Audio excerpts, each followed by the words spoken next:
that room, though, is that as much as I do like Gary, I think without having chat and without allowing people to respond to people, like where it's just a conversation with Gary and the person, people can get away with saying some really outlandish things that never get checked. I 100% agree. There is a chat that happens. It's on Facebook Messenger as the room is going, and it's 80% dominated by Trump derangement syndrome people. So, and if you take them on any of their, I mean, there just can be blanket statements like, let's see, today Republicans are immoral, things like that. If you take them on, you're immediately, labeled either racist or you're misogynist. I mean, you get every term, but it runs simultaneous, and then it just keeps running through the night, the messenger chat. It's frustrating. Gary is a throwback to like the 1970s, 1980s newsmen who drank at lunchtime, and it makes me nostalgic. I don't always agree 100% with what goes on in his room, and me and him have had words I say over that chat they cut off. But I think Clubhouse is a graveyard, and his room is one of the few places where you actually can have a conversation without it turning into absolute nonsense. So yes, some people get emotional, but ultimately it's a well-moderated room, and it's not stupid for lack. I agree with you 100%, but I would also add that I don't know if I agree with Mojo entirely, although I defer to him 99% of the time on 99% of the things. Like, I think Clubhouse may have a kind of I don't want to say renaissance. I think it will eventually perhaps lead the way in many of the social tech spaces, because these apps where people are meeting in person are becoming so popular. The research on the being digitally drowned, so to speak, by too much technology. This is kind of a halfway point. This is a hybrid where you at least hear people's voices. And I think we're going to move away from spaces where people are just text-based. And, this will be a happy medium. People don't necessarily always want to be in person, but I think there's going to be a renaissance period for a revival for social audio.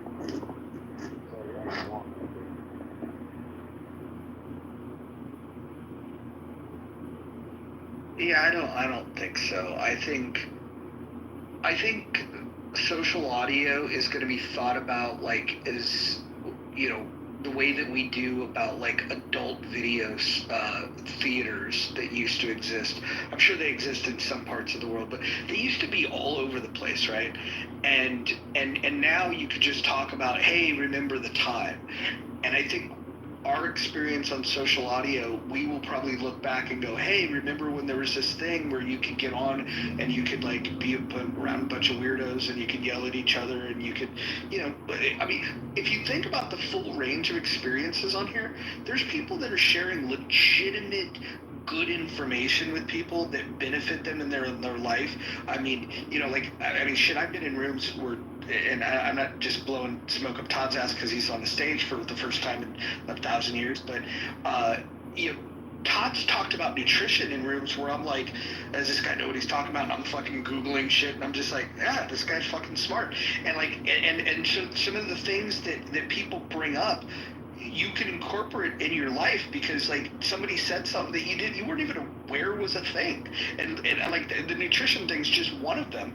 That's on the positive side, but I think it's so over-indexed on negativity that I don't think it's going to have a renaissance, because I think what will happen is, for all the reasons that celebrities said when they peeked in and then they said, oh shit, I better go, like the Kevin Harts of the world, I think that that's going to be the conclusion that most people come to, is like, hey, that seems fucking fun, but it's not for me. Kind of like a rave, or maybe like, this adult video theater.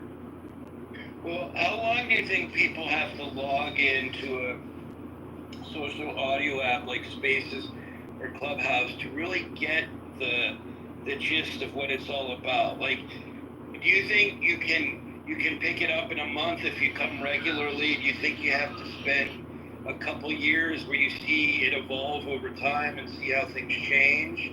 Like, what do people really need to become acculturated to a social audio app? I think the first thing they have to do is come here and get bored. They need to go to a boring room, and then right after the boring room, they have to go to an all-black room where everybody's yelling at each other, and then they find something in the middle of that, and that's how they find their little place on this app. That's how I found my place. Did you tell people, do you want to talk about, I've been working and this listening in the background all day, so I didn't really hear what happened, but do you want to tell people what happened to you earlier, or no, is that not appropriate? Nah, that was just a dumb little thing that happens where, I get kicked out of rooms because I have opinions that people disagree with. That's fine. But I'd rather talk about a text message that you sent me. Can I read it to people?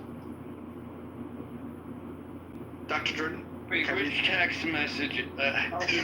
Give me a... All of them, full disclosure. So Dr. Jordan sends me a text message, and he says, hey, are white people allowed in healthy debate still? Well, because there were none of the original white people. There weren't even any of the original black people or colored people of color. There was no one I recognized. It's the only text message from Dr. Jordan that I didn't know how to respond to. I was just like, I read it multiple times, but I didn't know how to respond. I mean, I'm white passing. I should have said, are white passing people allowed in healthy debates? On behalf of the colored people of color and teapot people, you are allowed in healthy debate. And I am unanimous.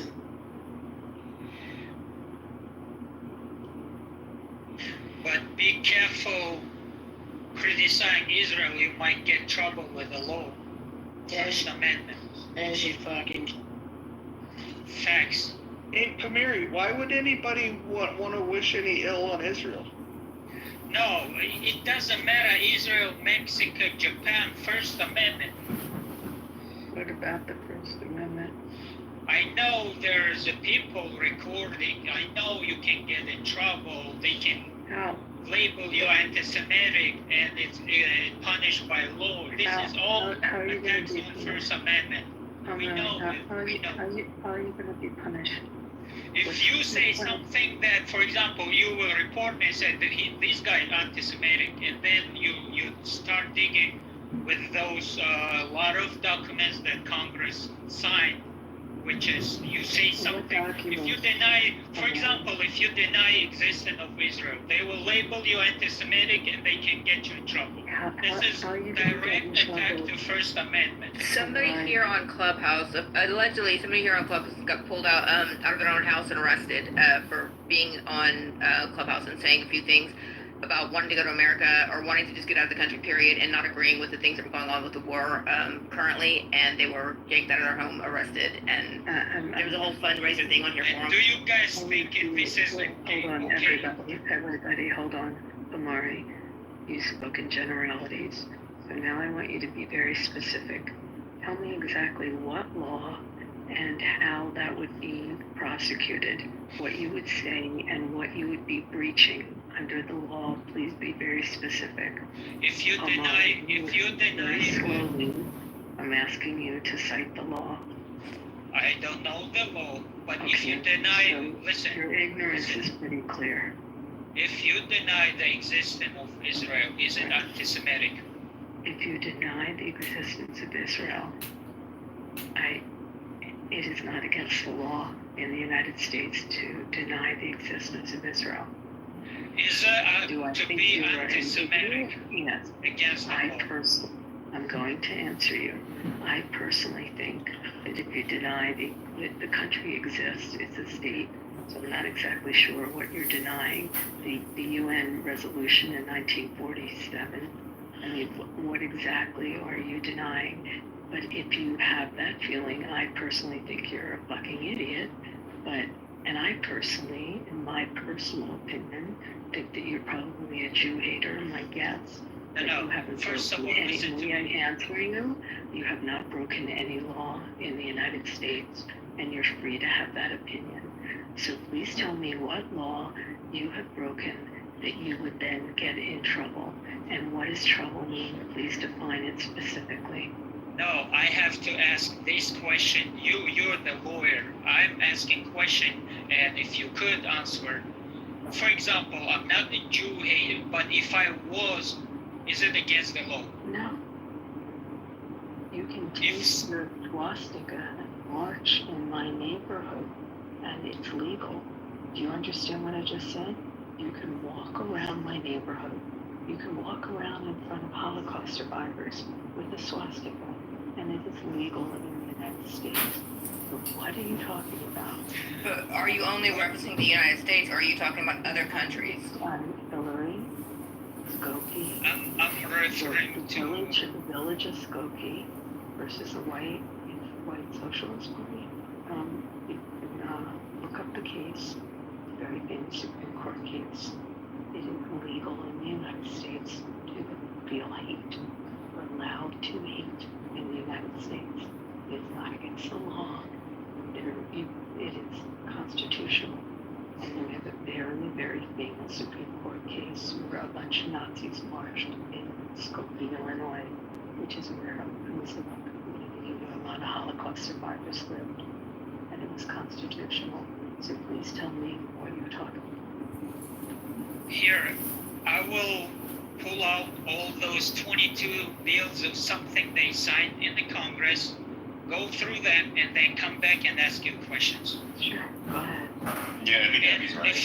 if you be genuine, do you know anything when you can get in trouble by just talking on that social? Yes, No. you can get in trouble if you have fighting words. If you threaten someone, if you use fighting words, it's a crime. For example, What's fighting word? yeah. What do you think they are? I don't know. I'm asking you because I have no idea. Here, let me give you an example. I'm gonna go home and find your Jewish wife and rape her and beat the fuck out of you. Oh, okay. So threat, direct threat.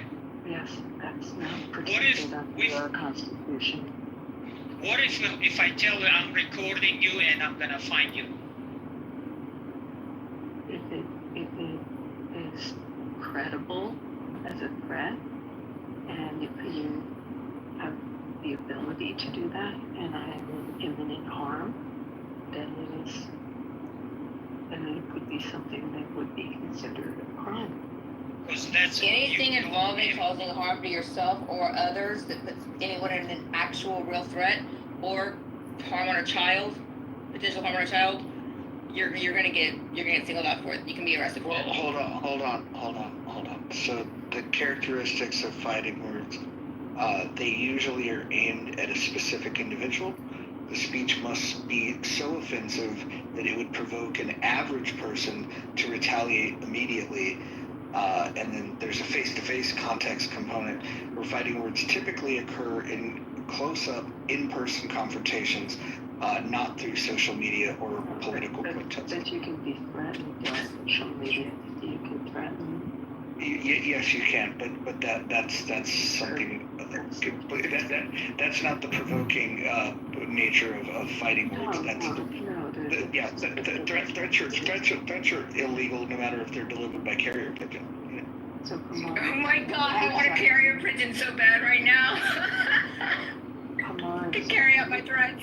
What exactly are you asking? What?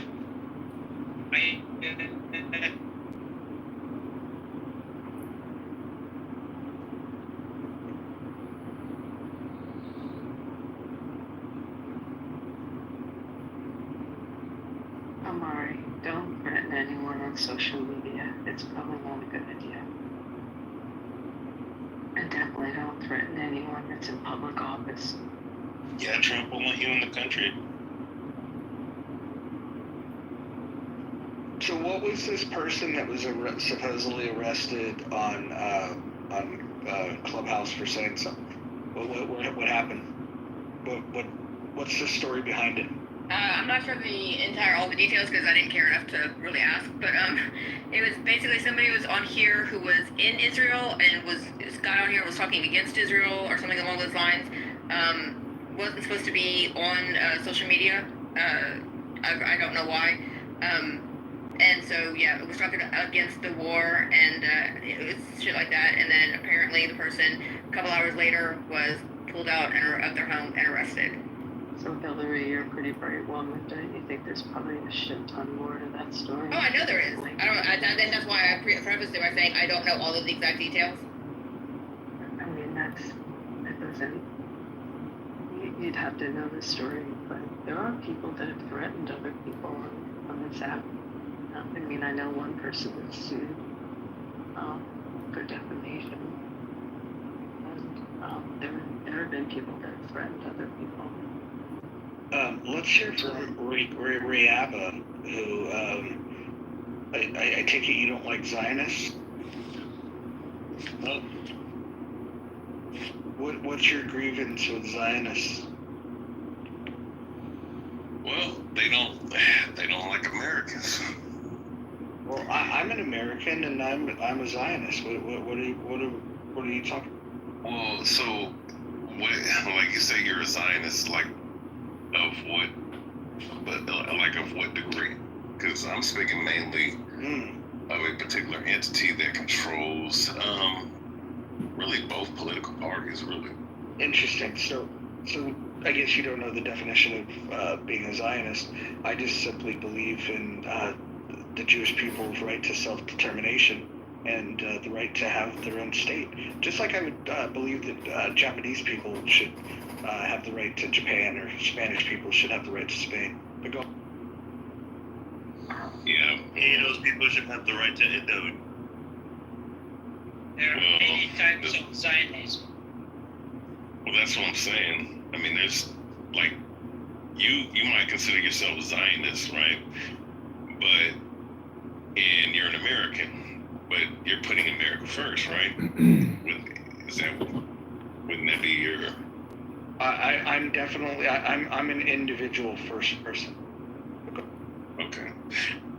Okay, so that's even better. So yeah, so my issue with Zionists or Zionism, when that mindset is that, and specifically, right, the entity that controls, like I said, both political parties, they, from what I'm seeing and what I've looked at, is they do not like the America. They don't like America. Do they? You know, they just don't. They don't. Well, hold on. I'm fairly pro-American, and I'm also pro-Israel, and I like civilizations that have like some common threads around, desiring to protect their citizenry. I admire this about the U.S. and Israel. There seems to be a lot in common, and I tend to oppose uncivilized societies that would intentionally target innocent civilians, especially women and children. And so I couldn't be happier to identify as a Zionist. Well, I'm speaking more of the elitist aspect. I mean, do you consider yourself an elite? No, I'm definitely not an elitist. But you said that Zionists hate Americans. Where's your evidence? Let's see. I have several clips of rabbis, right? And they work hand in hand with people of the IDF and other aspects of the governmental structure over there in Israel. And they claim that they would love to see America get blown smithereens, basically. Not their words, not the exact words, but pretty much that's basically what they're saying. So, so what are the exact words they're using? Oh, they're basically saying that Israel gotta be, or America gotta be destroyed so that their state of Israel can be fully in power. So basically, who says this? Mm-hmm. Who says this? A couple of Jewish rabbis have said this. High level ones have said this before. You give me a source on that. I'd have to send the clips over. Well, this was part of your argument. I mean, you came up on a stage into this conversation, you're bringing it up, but I'm just saying, like you said that you've heard rabbis say it. If I were to tell you that, hey, I heard Dolly Parton say something, and if you were to say, oh, can you show me where Dolly Parton said that? I'd go look for where it was that I heard Dolly Parton saying that. Can you find that? I got them, but I'm just throwing it out there because I don't know if people are aware of this. So who are these rabbis? They're pretty high up. Would you say that you're an expert when it comes to Israel? I would say that I've done enough research. I'm not going to say that I'm a super expert. When's the last time you've been to Israel? I haven't been to Israel. But as far as I understand certain aspects of the region and the military. What is your interest in a place that you've never cared enough to? My interest is understanding that, the president, and actually all presidents, based off of what Netanyahu said, that they had them in their pockets. So if I understand that there's a outside source, right, that is controlling this country, but this country is supposed to be America first, then we have to understand that this entity that's controlling America, America's really not autonomous. This country is being controlled by a whole other state. That's the reason why. Would you say you identify? Well, hold on a second. Hold on. Would you say you identify as Black Hebrew Israelite? No. Because the Black Hebrew is like terminology, is a made-up FBI, CIA term. So how do you identify? I identify as being an Israelite.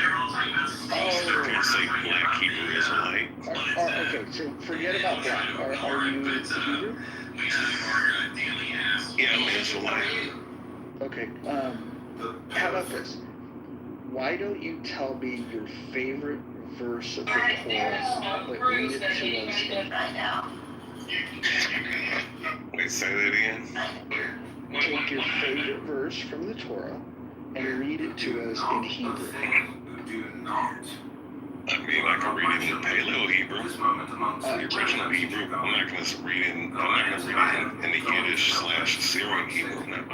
Okay, so what dialect is Hebrew? I mean, I mainly look. I'll study the Yiddish, Hebrew that these people speak, but mainly I deal with the ancient Hebrew. All right, let's hear Paleo Hebrew, your favorite verse. This will be fun. I don't feel like that's necessary. I can reference the words. Do you not speak Hebrew? Oh yeah, I do, but I don't think it's necessary because people are not going to. No, that's I'm not going to do that. I'm not going to do that. Yiddish was invented around the year 1200, and the Bible was written, I think, before the year 1200. So my last chance I read the Bible, it was in Hebrew. really Yeah. bad. So why don't you read us Hebrew? Yeah, there's no vowel sounds in the original Hebrew language. Go ahead, read it. I can read it without vowels. Yeah, Why don't hey, you read it with all the consonants. Yeah, go ahead. Give me the vowels, we'll give you the vowels. No, how about I just read it verbatim for English? You know what I'm saying? Because there's people that probably Hold on. Listen. When Spanish people come in here, I ask them, hey, can you read something to me in Spanish? They'll say, sure. If Japanese people come in here, I'll say, hey, can you read that to me in Japanese? They'll read it in Japanese. How come when somebody that says that they're an Israelite that speaks Hebrew, and I ask you to speak Hebrew, all of a sudden your Hebrew disappears? No, because I think this is more semantical than anything. What's the point of doing that? I don't. You know what I mean? How about I make my point more clear? I think you're a Jew-hating fraud, and I don't think that you speak Hebrew, and you can't speak it, so you're just going to say that you don't want to. I think that's a little closer to the truth, guys. I never said I hated every single Jewish person. Oh, well, I just said Jewish people do hate. No, I just sat up here and said that I despise the elitist aspect of Zionism. You know what I'm saying? I have no fucking clue what you're saying. Neither do you. Okay. So for me to sit up here and say I hate Zionism, right? You know, the elitist aspect of it. That's sit up here. So we're gonna equate that and try to compound that with hating every single Jewish person. That's not factual. Way up, is it how do I that's right. It's close. Way up, yeah. Yeah, it's close. Way up, yeah. I'm not sure what that is. Yeah, maybe I can help you. Maybe repeat after me. Ami. Do you know what Ami means? Ani. Do you know what that means? I know what Italian hoodie means. It's French for friend. Ani, say repeat after me. Ani means Allah. Does that help? No. You obviously don't know any sort of Moms. Ani means Ani means I. What about God? Specifically, right? There's God mean? Well, even better, you know what? Here's an easy one. Abba. Do you know what Abba means? Listen, bro. Italian movie. Italian No, moms. I'm asking you. Okay, thanks, double agent. Before we get to the Italian Jewish rules of movie. self-defense, before we get What is it? to how to handle What is Israel's other man? diplomatic relations and the morale of the IDF and how to handle the enemies outside and inside Jesus Christ. we need to be comfortable to Yes, step I'm into our arbitrary. You're just anti-Zionist. You're just what's a Zionist? Yeah, I'm not sitting up here saying I'm anti-Jew. I don't hate all Jewish people. I just hate the fucking elite, just like I hate. We also called it our You safe know, and having our the land. word Native American hater. You hate Native Americans. You work with the Italian mafia in the fucking casino to undermine the casinos that Native Americans have. According to what people have told me about you, Abby. How Israel Maybe let's focus the conversation over here. I asked you a straightforward question. If you're interested in engaging as a good faith actor, okay, let's see what we can do that. What's a Zionist? Well, Zionism is the elitist state of Israel that was established in 1948, right? And then you have people who go under the ideology of that, but some of them don't understand the whole complex. So let me ask you a question. Where did you find that definition?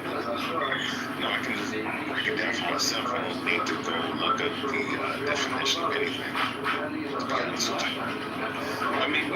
you. I can look at the definition, but I can define. So there's certain things that you can define for yourself because you can understand understand what things come from, especially when you understand the origins of things, where things come Well, I from. think that's really important. I think that actually just hit the nail on the head.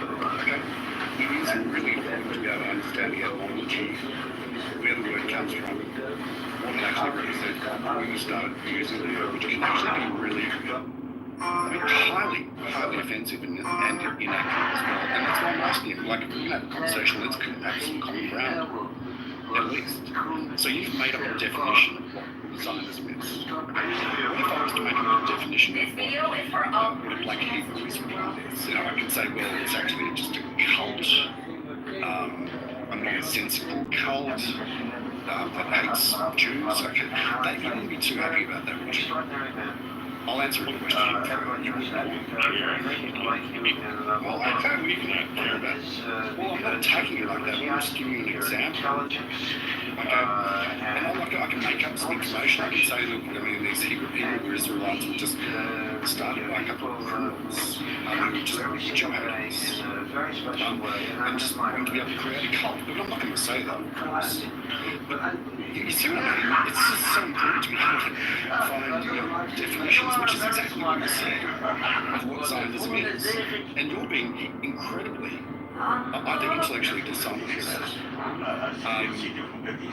incredibly disrespectful. So, which is Real quick, so are you okay with the elites? Do you, I mean, because I'm pretty sure I'm happy to have that conversation. Yeah, okay, I'm happy to have that conversation. But you're actually diverting. I just want to make a point for yourself and others. You are trying to direct the conversation in a different direction. I'm trying to find a baseline for our conversation, which is the definition of what Zionism is. And I'm explaining to you that it's highly offensive and intellectually dishonest to be able to label it the way it is.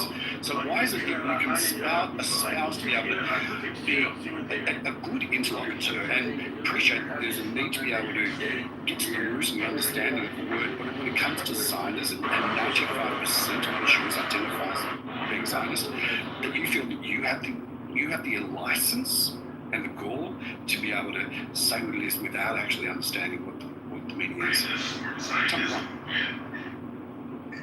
Yeah, I just want to know something, right? When we doing with person, we already established this David, hang on for a second. I appreciate you wanting to be able to chime in on this, but I'm honing in on something that's just typical. Serving Okay, God. where people are using words, He will return. and they have no idea what they're talking about. Rabia, can you expand upon that? I'm asking you, why is it that you feel that it's unnecessary at all to be able to get to the root of this particular word? Why? I mean, look, Zion, look, this is the reason why I use the term elite.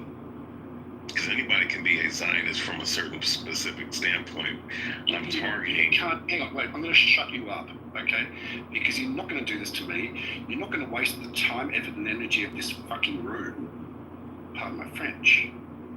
Right? We try and gish gallop and work around the direct question I'm asking you. Why is it that you feel that it's important to be able to be intellectually honest about getting to the root of a particular word, yet when it comes to Zionism, you don't feel as if you have the responsibility to be able to make sure that you are not offending other people? Okay, that's my question. Now answer it, please. Yeah, I literally said up here, said when I came on stage, elite. You heard that. You're not answering my question. I made it very clear. I don't know whether you are intellectually challenged. I don't know whether you're intellectually No, you want to ignore what the fuck I just said. You are being deliberately evasive and really fucking annoying. No, you literally ignored what I said when I first came up here. But it's all good. Why is it, hang on, the direct question I'm going to ask you for the third time. Why is it that you feel that it's important to be able to get down to the root of a word so that there's a common understanding of language, but when it comes to Zionism, you choose to be able to make up whatever meaning to it than what you feel it is? I'm going to answer the direct question, and I'm going to give a three-dimensional question a three-dimensional answer after that, if you can understand that. So directly, I'm not being intellectually dishonest at all. I'm not being intellectually dishonest, right? Because all Zionism means is to be. From what I remember reading a long time ago, is that it is somebody that supports the state of Israel. Now, so that's what it means. So, but when I came on stage, bro, that's the three-dimensional aspect. I mentioned the elitist. This is the reason why I even put in the chat before I came up in here that it's not about all Jews. It's about the elite status of the Jewish state of Israel that was established by the Balfour Declaration by the Rothschilds. All right, the same Rothschilds who bailed out fucking Trump in the fucking 90s. All right, but that's far beyond the point. Do you actually understand how ridiculous you sound? Oh my God, really? I don't know. He got bailed out by he literally got bailed out by the Rothschilds in the 90s, dude. Like, you can go look this up for yourself. Right, wonderful. You still haven't got to the point, which I asked. Okay, which I've been really direct about. You clearly don't want to engage in an intellectual conversation with me, an honest one. You're wasting my time and everybody else's time. Okay, your double standards are insane. Do yourself a favor, before you come off mute again, please, go and have a look for the definition of Zionism. And I'll tell you when you're actually wrong, okay? Because the answer is this. Number one, it is the return of Jews back to their indigenous, native, and ancestral homeland, which is Israel. And number two is the right to be able to self-determine within that land. Now, if anybody at all has a problem with that definition, I'm more than happy to have a conversation. Yes, there are different types of Zionism that have appeared, but that is the root of what Zionism is. It's something that has been around since the year 70 AD as a practice of an indigenous native people who were dispersed from their native land. I have a question on that. Okay, so I have the etymology. Okay. Hey, I got it. Hang on. Real sure. Like I said to you, hang on for a second. What the brother Hang on. Just hang on a second. Rabbi, what I said to you was very clear as an instruction said.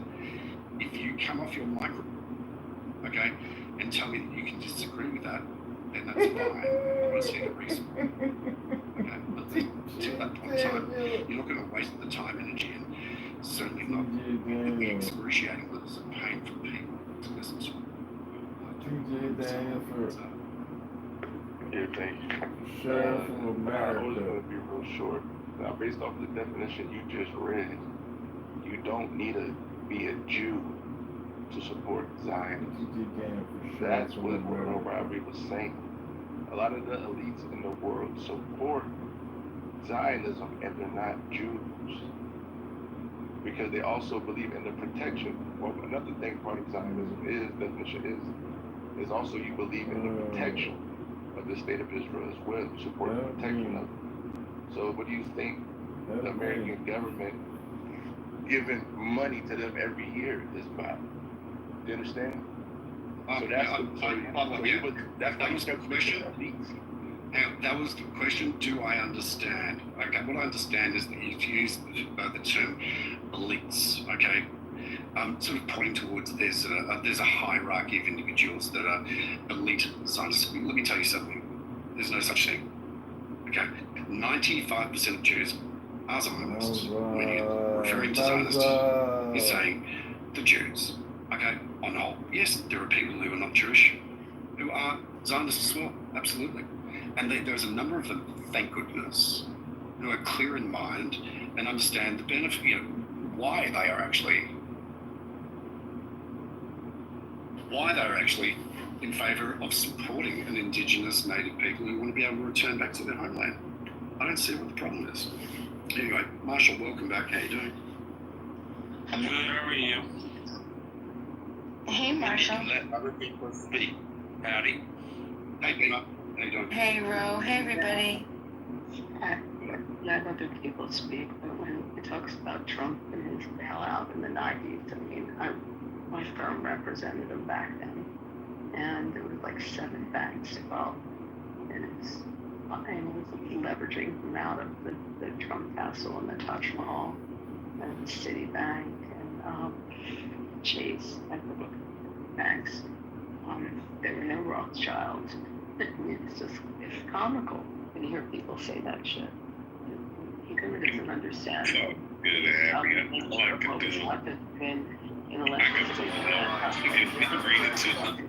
And by the way, Rabia, just for your edification, the Rothschilds, by the way, haven't been a Jewish family for probably the last 70, 80 years.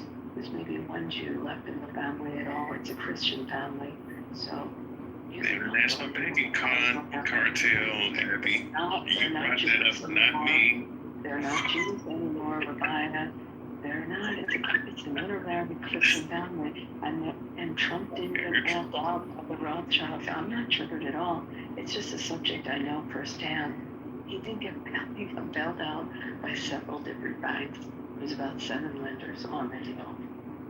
Yeah. And there was me casino property.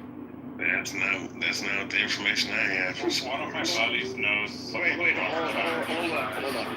What information do you have? Because you talk as if you know anything.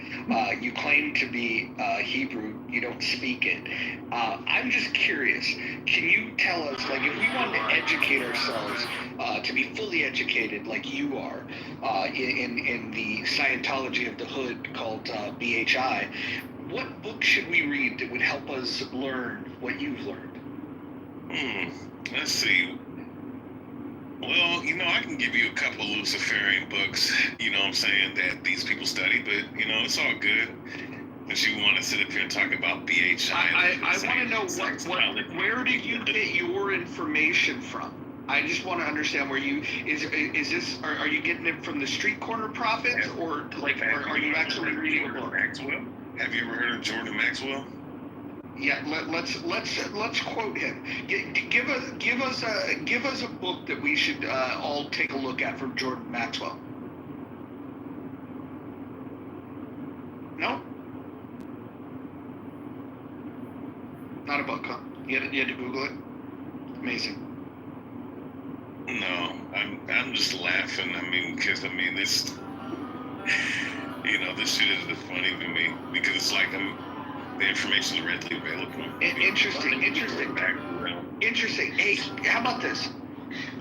Talk to me again. I've asked you to do this earlier, but you refused. Can you explain how it is that you claim to be fluent in Hebrew, but you don't know how to speak it? Like, where's this contradiction? Why can't you read one single scripture to me in Hebrew? Why would I sit up here and read in Hebrew when people don't? Most of the people in here don't even speak Hebrew. Well, I think the point is, right?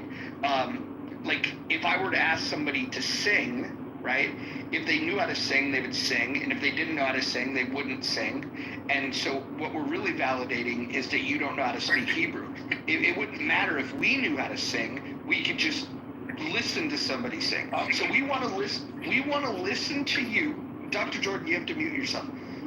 We just want to hear you speak Hebrew. You claim that you speak it, and if you called out, here's the thing: you would gain so much credibility. This whole room would go, "Wow, Mojo got punked. This guy really does speak Hebrew." We would all look like real big idiots if you just said a few things in Hebrew.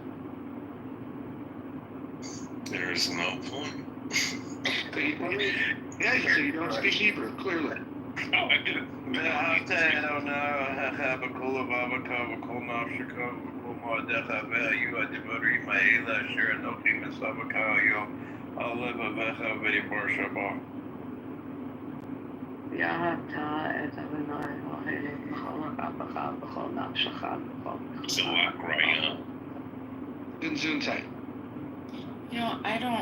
I don't speak any type of Hebrew.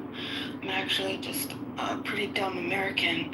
However, I think that we're going to continue to see a lot more people speak up, like Rayaba, against the Zionist movement if things continue the way that they are with the elitism that he's talking about, how Americans are basically silenced, punished for speaking out against or wanting to hold Israel accountable for the things that they're doing. And the Zionism that I'm referring to isn't what,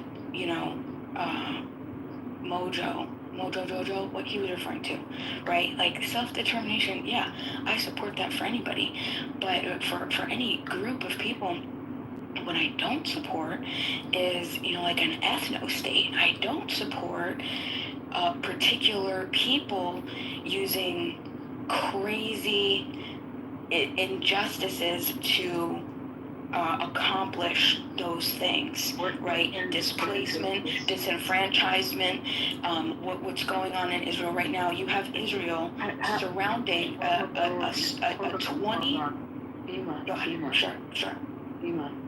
20% of citizens of the state of Israel are Arab. 20% of the country. They are full citizens with full voting rights.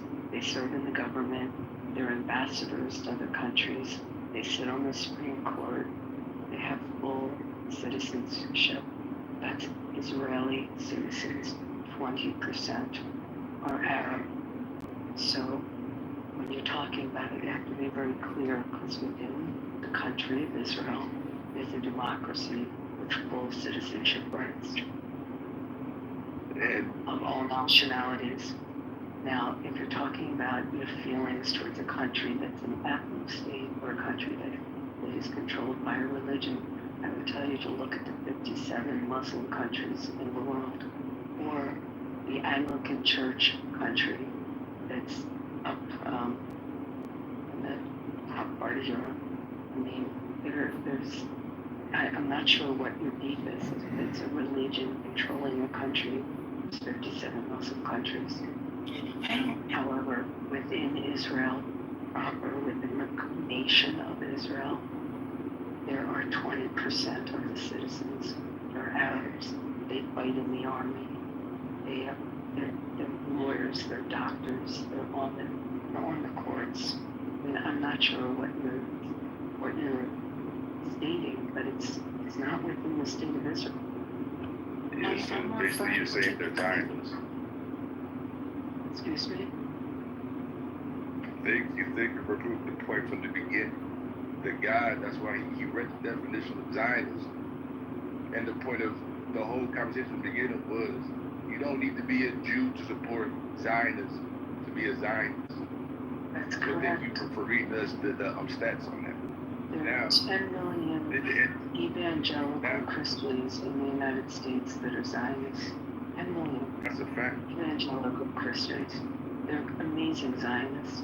They're stronger than a lot of the Jews in the U.S. Now, I want to say this. Has anybody seen the videos of Netanyahu being interrogated by the International Criminal Court? You could look it up. I think what Beamer was saying, right? Masada, can we go to that conversation just afterwards? I think Beamer's actually hit on something in terms of ethno-states. I want to maybe just have a look at why. Yeah, I'm curious, Beamer, if you want to respond to Abby, and maybe keep in mind that if people are against ethno-states, then they must also be against Armenia, Japan, Bhutan, Iceland. They'd be against a Kurdish state. They'd be against Catalonia, Basque. And also, as Abby was mentioning, that the vast percentage of Muslim countries, which there are 57, are effectively ethno-states. If you want to talk to that, Beamer, then please. And England, which is an Anglican church, controls. Well, 98% of Japan is also Japanese. Yeah. But that was historical process, naturally, not by force. The real question is, should we have more? Hang on, wait. I thought I was speaking to Beamer because she made a comment before. I'm going to be able to get to that. Beamer, what are your thoughts? Yeah, I think when I was referring to the Zionism, right, because we were talking about that term, and I said I think a lot of people would define it as, self-determination. So I think that's fair, but I think there's a lot of other people, I would say many others, maybe it's, I don't know, I wouldn't be able to tell you the percentage. I think other people take it as a threat because of what we're seeing Israel do to the Palestinian people, and specifically in Gaza and the West Bank, right? So I don't think, you have right now. What's the West Bank? The West Bank, the other area of within the Judea region. and Samaria? Judea and Samaria. The West Bank, I'm not sure what you mean. Like, why are you challenging me? You know what I'm talking about when I say the West Bank. Everybody knows that there's a West Bank that's not Gaza, that's in Israel. They refer to it. Everybody refers to it. So why are you trying to? What are you trying? Be factually correct. That's There's areas A, B, and C. Correct. C. Area C. Area C, where most of the taking over and the pushing out of the homes and the destruction of homes, the massive rebuilding without the right. They don't have a right. Israel doesn't have a right to do what they're doing in Area C, and they're doing it anyway. That's one. So Area C is what I was referring to. And then also what's going on with Gaza right now, where you have an entire population that is completely enclosed. These people have no opportunity to be self-sustaining in any way, where every type of electricity, water, aid, everything right now is completely controlled by Israel. What exactly is Israel's intention? What do they expect to happen right now? I'm going to ask a question. Bima, do you think it'd be fair to say that there has never been an opportunity for self-governance in Gaza? An opportunity? Sure, of course there's an opportunity. And who would be responsible for making the most of those opportunities? Well, I think that's what the biggest argument is here, to go back to Rayaba's point, is that the United States has been so closely intertwined. Our governing system, we've supported Israel and this for what Israel is to do, not the Palestinians, but what Israel is to do since the very beginning. So going back to hold on, so let me finish. So he had mentioned the Balfour Declaration. We have AIPAC, which is just a constant congressional influence. If you look at anything that has to do with Israel in the past even year, you're going to see an overwhelming majority of Republicans and Democrats voting in favor. I'm talking just small percentages of nays. Like, you're talking like maybe seven Republicans and maybe 22 Democrats, right? That will be, and hundreds of Republicans and Democrats in favor of. So we're actually going off topic. No. I just don't think that you like where I'm going. So hold on. Can I finish? Would you allow me to finish? My point is that the Zionism that we're referring to and the elitism is that the United States, all these other countries, okay, fine, whatever. We're talking specifically about Israel's actions and how we are by default forced to support Israel. Billions in aid every single year. The United States is passing laws. Hold on, and I'll just give me 20 more seconds, and then I'll end. No. No, because you're actually Ishgals. The way I understand. Okay, well then allow me to finish. Bro, you keep interrupting me, and I have ADHD, so every time you interrupt me, hold on. Now I'm going to interrupt. Here's the thing. This is what moderators do, is when somebody's carrying on and making thousands of points, in order to have a conversation, what you should do is make 1 point, maybe 2 points, then allow for somebody to respond to you. And I think that would be a much better way to hold a conversation. No nobody gets any value from somebody just going from topic to topic to topic to topic to topic. And then when you do bring something up that needs to be called out, which Roe was going to clearly do, he was going to interject and just ask you a simple question, which you wouldn't have known the answer to, and he would have proved his point. And so I know exactly where he was going. But how about this? Go ahead and finish one or two more points. Then Roe's going to go ahead and ask you a few questions, and the whole room is going to understand that you don't even know the topic that you're talking. Okay, I appreciate it. Thank you.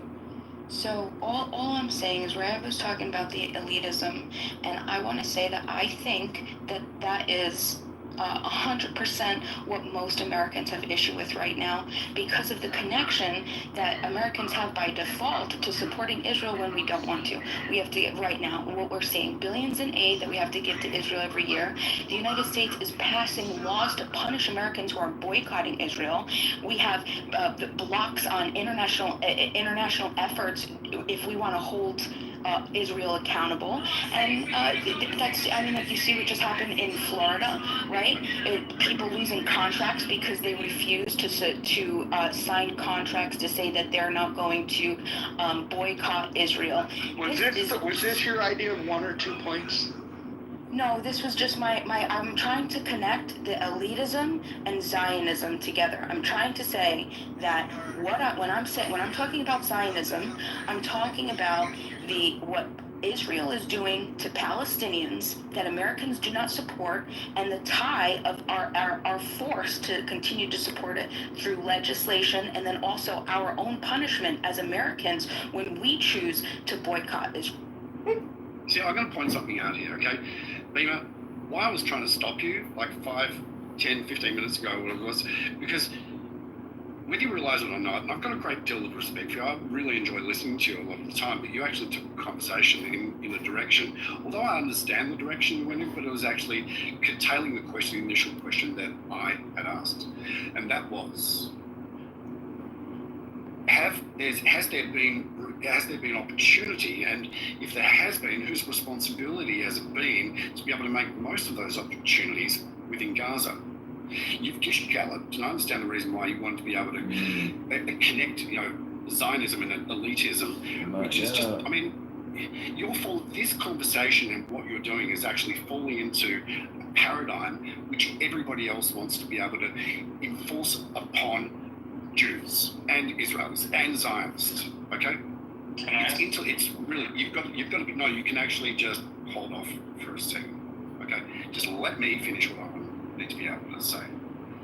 Where I was, and believe me, there is actually really good reasons. This is a separate conversation completely about why there is a connection and a backing of America and Israel. I'm happy to have that conversation. It's a very separate one. But for Americans, I could probably point out at least half a dozen incredibly good reasons why Israel has been backing, why America has been backing Israel and vice versa. Okay, but that's not the conversation we're having. My point to you is this, Beamer, and you said yes at the very start, because you're right. It was the responsibility of the leadership of the Palestinian people, right, to make sure they took advantage of all the opportunities that have been given to them, to make sure that they had these facilities, which includes the water and the sewage and the electricity and the gas and so forth. And that has been stuffed up by their leadership. It's not Israel's fault. This is where blame has been, and it has been guided, okay? And people like yourself have been misguided, right, in that direction. The Palestinian people, and believe me, you've probably heard me say this before, I want peace. I want these people to be able to have a state of their own, separate to Israel. They can govern themselves, they can have opportunities, they can prosper, and they can realise themselves to have a great life for themselves, and also intertwine, right? So the two people can actually work together, like Israel is doing with many other countries in the region. Israel wants peace. But you need to be able to be honest with this and realise that the Palestinian people, right, have received more fucking international aid than any other fucking people on Earth in history. Now, what has happened to it? Why has it been mismanaged? Why is it that these billions upon billions of dollars have not reached them in a way that allows and enables a young population to be able to see opportunities, to be able to look forward to a prosperous life, a fulfilling life? People choose to be able to blame other people for that. Okay? Billionaires that have been created, right, lie at the top of Hamas, as an example, where their total the leaders of Hamas, and you can really, please do this research for yourself, the leaders of Hamas have amassed a personal net worth of over $11 billion. Can you tell me, hand on heart, that anybody, like that Israel is responsible for the complete and utter mismanagement of these funds that have been sent? And by the way, money's been sent by America, by Australia, by Canada, by New Zealand, by the UK, by every fucking country, and so many different organisations from different countries around the world. Okay, to help, to benefit, right, Palestinians.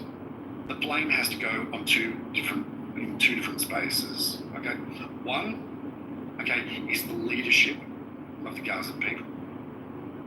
Okay, tell me if I'm wrong. Okay, two is that the world should have stood up and done some things about this going back many years ago, including the United Nations, that have been blind to the reports that have been made, the numerous reports that have been made. Why? Because it's convenient, unfortunately, to be able to have a scapegoat, which unfortunately.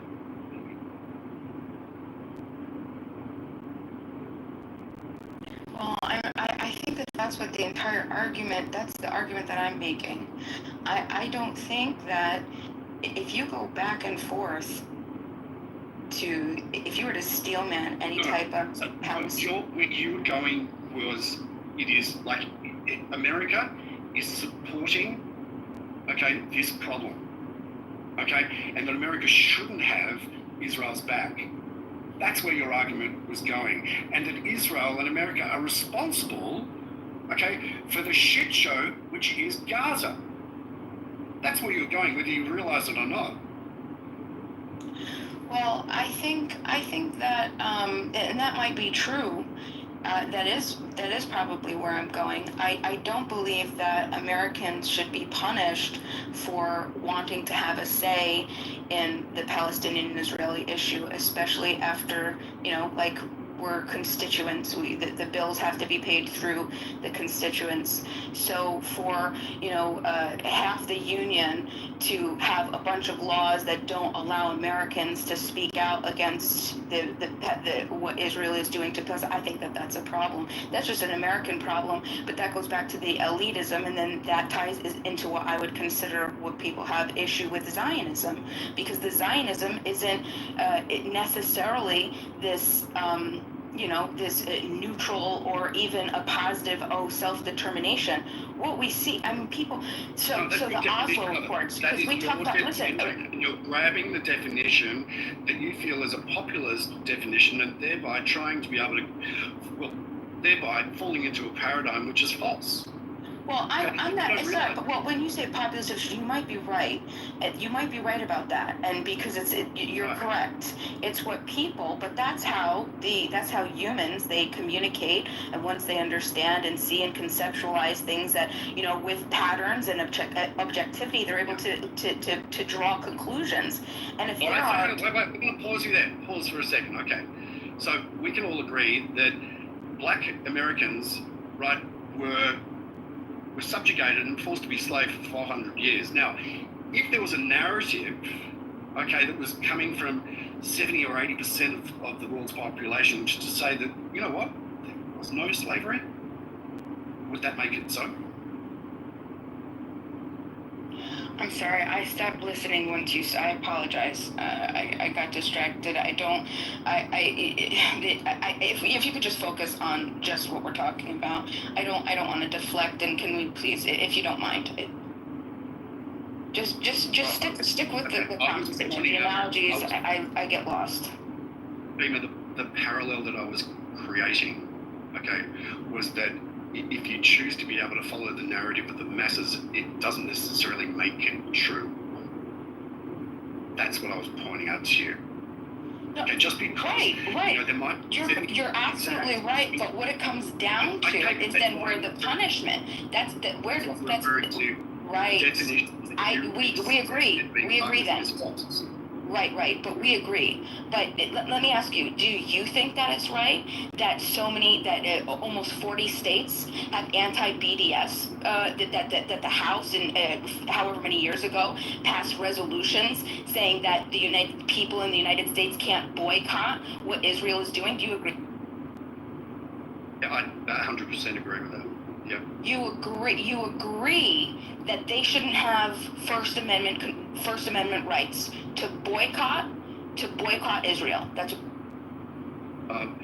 this is not about boycotting Israel. That's exactly what it's about. That is what Rayaba. That's what my connection was. The elitism that he was talking about, and Zionism. It's all connected. If you don't see it, No, I see where you're coming from. The conflation is that BDS is something that is against Israel. well, of course, and they have every right to be. They have every right to be, unless you want to be a tyrant and take people's First Amendment rights away and say that they can't boycott Israel.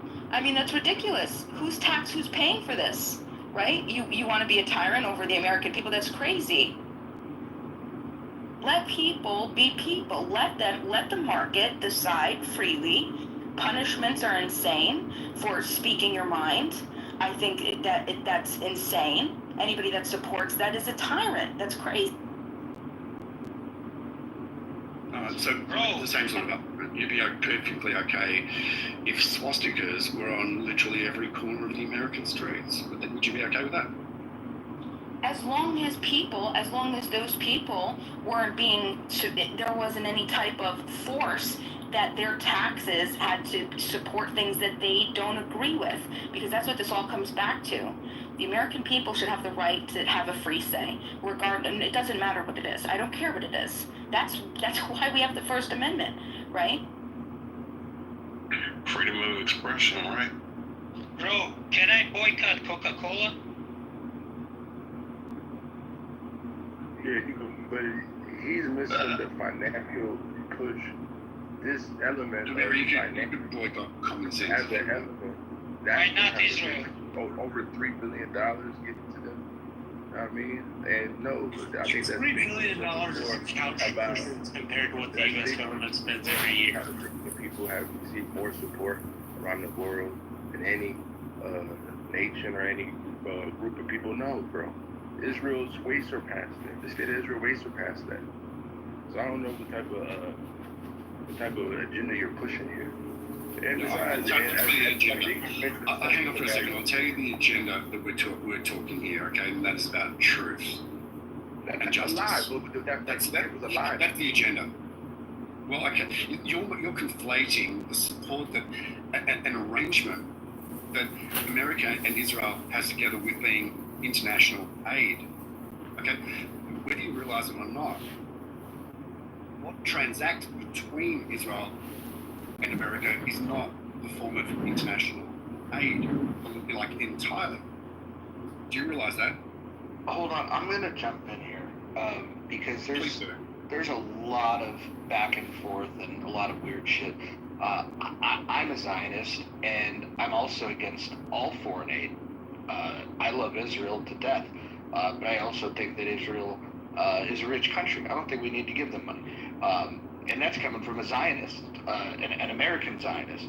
I don't believe we should give money to any nation. I don't think we should. But I definitely think we should cooperate with our allies, which Israel is. They're a good ally, and they do a lot for us. You guys probably don't understand cybersecurity. If you did, you would understand the importance of the relationship between the United States and Israel in that regard. But I want to talk about this BDS thing because it was brought up almost as if people like heard a word but didn't really know what the fuck it is. So for those that have never heard of BDS, it's boycott, divestment, and sanctions, right? This is something that started about 20 years ago, and it's by some pretty nefarious groups. But I would argue, and this is where I would disagree with Roe. I am a big believer in free speech. I'm a big believer even in the display of swastikas. I think that's okay, because I would and matter of fact, the Supreme Court would agree with me as well. It's my opinion that it's better to let people identify this way, so then you can know where they stand and you can take your defensive actions. The idea that the U.S. with these, because there has been some state laws that have gone in place as a response to these dangerous BDS movement, but be very clear that there's never been a First Amendment violation. There's nothing that stops people from their free speech, right? There's nothing that stops them. You can go ahead and you can protest all you want. You can boycott all you want. The only thing that they've done with these laws, just to be clear, hasn't violated a single free speech law. It simply just says that they're banned from government contracts, which the government can set whatever stipulations they want in terms of banning people from government contracts. Nobody's entitled. There's no Constitution amendment that says that anybody's entitled to a government contract. And if anybody thinks that they are, please let me know. It also requires certificates that contractors are not participating in a boycott of Israel as a condition of doing business with the state. And in some cases, some of the states restrict state pension funds from investing in companies that boycott Israel. And now again, none of this says that you can't do it. What it is it's just like you have the right to boycott. Nobody's stopping you from boycotting. They're just simply saying that there's also going to be measures taken as a response to your boycott. This is what free speech is. In fact, these laws are just ensuring that free speech goes all the way around. If you want to boycott them, that's fine, but don't feel like you're entitled to government programs, because now what you think is that you're entitled to taxpayer dollars, which you're not. So, anyways, if anybody wants to argue the legality of that, I'd love to argue that, because I would bet that there's not a single person, the exception of Abby, that understands what these laws are. And so I would welcome anyone that wants to say that this is a violation of the First Amendment. Please come up on the stage and we're going to have a legal conversation. And I'm going to guess nobody's going to take me up on this. I'm going to just I'm going to dot some I's and cross some T's here, just to be able to clarify, in terms of the BDS movement itself. It was set up as a non-violent campaign advocating for Palestinian rights. That's the way it was. There have been numerous governments, not just America, organisations and also analysts that argue that BDS is actually the organisation. BDS is by nature anti-Semitic, and it has deeply anti-Semitic. And some of the arguments that you can bring into this is as follows: targeting the only Jewish state. Whilst I don't believe that Israel is, or the Israeli government, beyond any type of criticism, just as I feel that any other government, should be criticised, for some of its actions, without a question. But this organisation purely targets one particular state, which is the only Jewish state in the whole world, when there are significant human rights violations that are happening in far bigger proportions when it comes to, for example, China, or Iran, or Russia, or Syria. Part of the BDS movement is about denying Jewish self-determination as well, which is also a big part of their progress. It's academic boycotts against about Jews. It's ridiculous. hostility towards Jewish students and institutions. You know, the historic anti-Semitic tropes that came up through the BDS movement itself need to be understood as it is a movement that was looked at and said, okay, we need to be able to do something about it. I've got no issue with Israel being criticised, but when you start having double standards, you demonise Israel, and you delegitimise the right for Israel to be able to exist, that's when it becomes a problem. Anyway, back to you, Mojo. Oh yeah, I just wanted to open up the floor to anybody that wanted to challenge this idea that their First Amendment rights are being taken away from them. I don't know if B Master or our resident Hebrew speaker Rayaba wants to speak on this fact. Are you guys under the impression that the First Amendment grants you the right to government contracts? Is that what you guys are fucking claiming? No, basically what I'm saying is I think it's discrimination, right? If a person is going to have whatever type of political views of something that's going on in the world, but as a citizen, as a taxpayer, as a person who is a part of the system, we are the people, right? Supposedly, to discriminate according to a belief that they have on something that is very controversial, it's their taxpayer, give them back their taxpayer money then. And if you're going to discriminate according to what type of views they're going to hold outside of what they're actually doing, they're contracted for a job. They're going to do the job. They're not going to show up to the job with anti-Israel T-shirts, whatever. You know what I'm saying? They're going to just do the job. But to discriminate, that makes no sense. What if you want to use, Roe wanted to use the slavery. Let's say that's what it was about.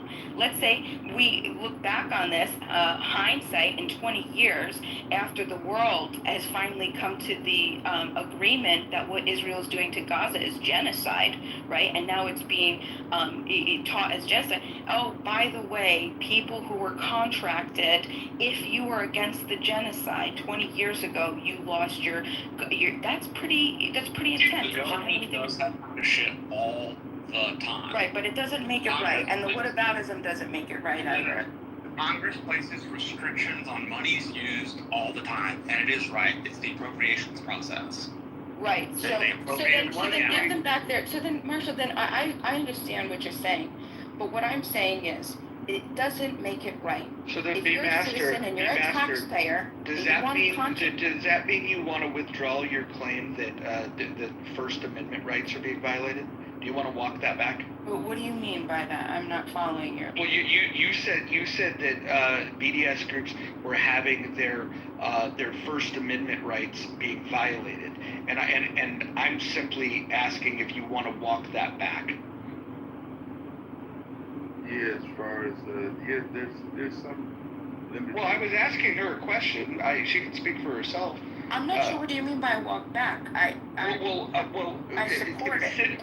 Considering the government, the First Amendment does not specify that the government must issue contracts to anybody, and so. You made the claim that this was a First Amendment violation. That was the case you were making to Roe. And I'm explaining to you that nobody is entitled to a government contract. And my question is, do you want to argue that fact or do you want to walk it back? I mean, so you have protection through the freedom of expression. You have government protection through the freedom of expression. You can't be punished by expressing yourself. And so because he has a government job and the government fires him, now there's stipulations on that, meaning if you're given a protest and you're trying to incite a riot or you slander somebody, then that's the exception. But you're not listening to a word I'm saying. She made the claim. I'm focusing very narrowly on the claim that she made when she was talking to Roe, because people just make these claims. She was saying that a First Amendment violation is happening, and I'm simply asking, where in the First Amendment does it say that you're guaranteed the right to a contract with the federal government? That's the freedom of expression, bro. It protects you from that. Wait. You talking about? Please explain it to me. Like, treat me like I'm 5. You can talk down to me because it'll probably be better for me. I like, just pretend that I am the fucking biggest retard in the fucking room, and I want you to walk it through slowly of how it's a First Amendment violation. Go ahead. Saying the freedom of expression, okay? The freedom of speech protects individuals from government punishment. And they're a government worker. Grand opening, grand closing. Government workers mean you work in an employment area. And Don't point you. Hold on, Marshall. This is so funny. Like, just the sloppy argumentation that you guys make. First of all, I don't believe that the gentleman that just spoke has ever read the fucking Constitution. I don't think he knows what the First Amendment is. I don't think he knows what the anti-BDS legislation is, what it actually accomplishes, because it doesn't address the First Amendment at all. The First Amendment's not even an issue here. But if you want to make that the argument, I'm simply asking you, please show me, give me a case that would prove your point.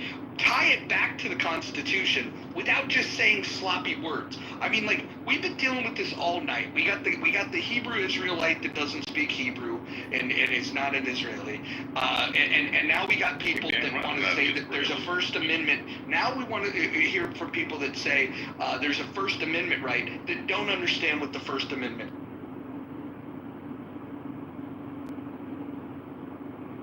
Roger.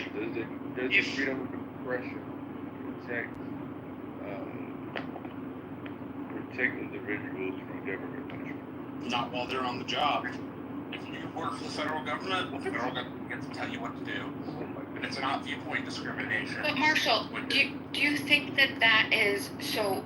Hold on, I want just honestly, do you understand where? I just want to know if you understand where I'm coming from. So you're saying that, I agree, you don't have a right to a government contract. Fine, no problem. But you're saying that if you're contracted, that the government then can tell you, basically, you have to give up your constitutional rights. You don't have the right. If you contract with us, with this, you get this contract, you no longer have your constitutional right to free speech and political expression. Yeah, Isn't that like? That's totally different from what Well, no, hold on. Nobody's telling you can't do it. You can do it. This is the thing. You can do it. What they're saying is that the government in these states that are passing these laws, they're saying that construction and infrastructure projects are not going to go to firms and individuals that belong to these firms that that are practicing this. Now, here's the thing. You could say that, hey, you're imposing this negative consequence on me, but they're not restricting your free speech at all. You can make the choice to do what you want to do. There is no First Amendment violation there at all. I wish Bryn was here. Like, somebody ping Bryn. Let's get somebody in here that because I can feel the energy of people going, how does Mojo know what the fuck he's talking about?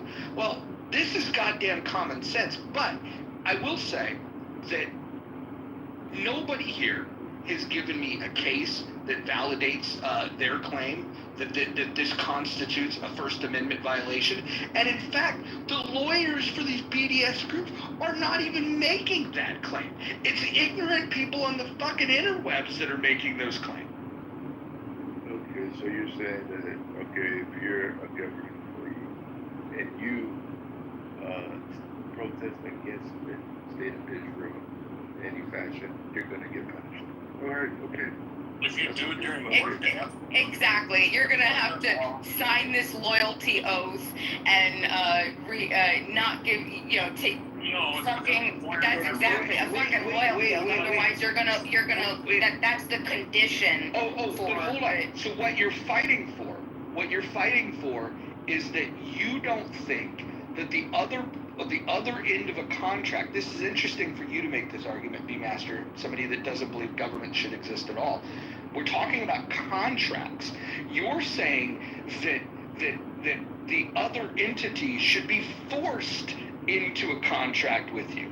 Why can't they set the terms of whether they want to enter a contract or not enter a contract with you based on characteristics that they deem undesirable? Because you either believe that contracts should be upheld by law or you don't. I will say, you're not going to do very well in an anarchist society if you don't believe in contracts. That's the paradigm. That's the contradiction, though, Mojo. Is it's not a private business doing private business. In that case, sure, absolutely. You're talking about a group of people who are paying into, are a part of, and are part of the government. We are the people. And you're saying that we're going to tax you. We're going to do whatever the hell we want. You're going to be subject to our laws and our rules and our force. But you know what? We're going to make you sign a loyalty oath. We're going to make you, we're going to restrict your free speech. You're free to speak, but you're going to lose the benefit. Hold on. No, but again, this is where you get out over your skis and you just make these emotional arguments. Nobody's saying anything about loyalty oaths. What they're simply saying is that the government has the right to decide who they're going to enter contracts with and what the characteristics of entities that they want to do contracting with. And what you're arguing is that they shouldn't have that they should be forced to enter into. So if a state government had a bridge building project, there could be a dozen factors that would nullify, and instruct that, hey, that's not the contractor that we want to do business with.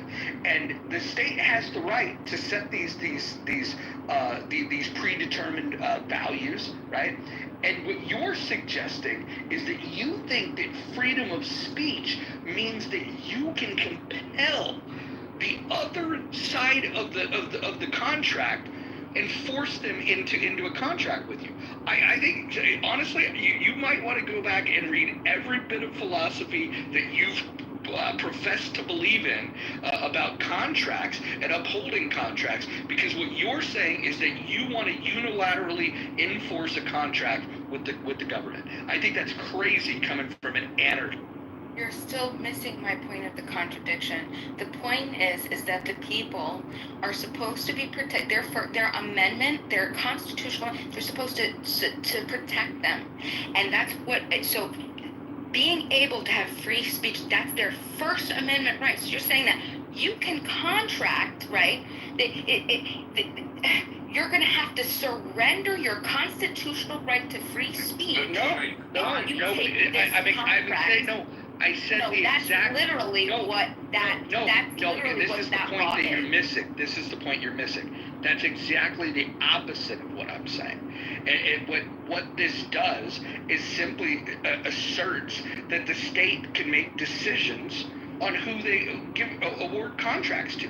And what your position is that by them choosing to not award contracts to people that meet some characteristic that they find undesirable, that is somehow protected in the First Amendment. Please find me that. Please find me in the First Amendment where it says that you should be granted a contract, or that somehow that the government can't decide who they're giving their contracts to, based on these criteria. They have every legal right to do this. Every legal right, which is why 35 different states have these laws on the books, and nobody's fucking successfully challenging them, especially on First Amendment fucking grounds. And I think that every time you mention the First Amendment, the more it becomes clear to me that you don't know what the First Amendment is. Well, you're going to have to prove to me that I don't have to prove shit to you. Well, I'm saying it in jest in the conversation. Forget it. I still don't see how you're not understanding that if you have to surrender a constitutional right in order to contract with the government of which you are supposed to be of and a part of, to which you are subject to and support. Hold on. Right.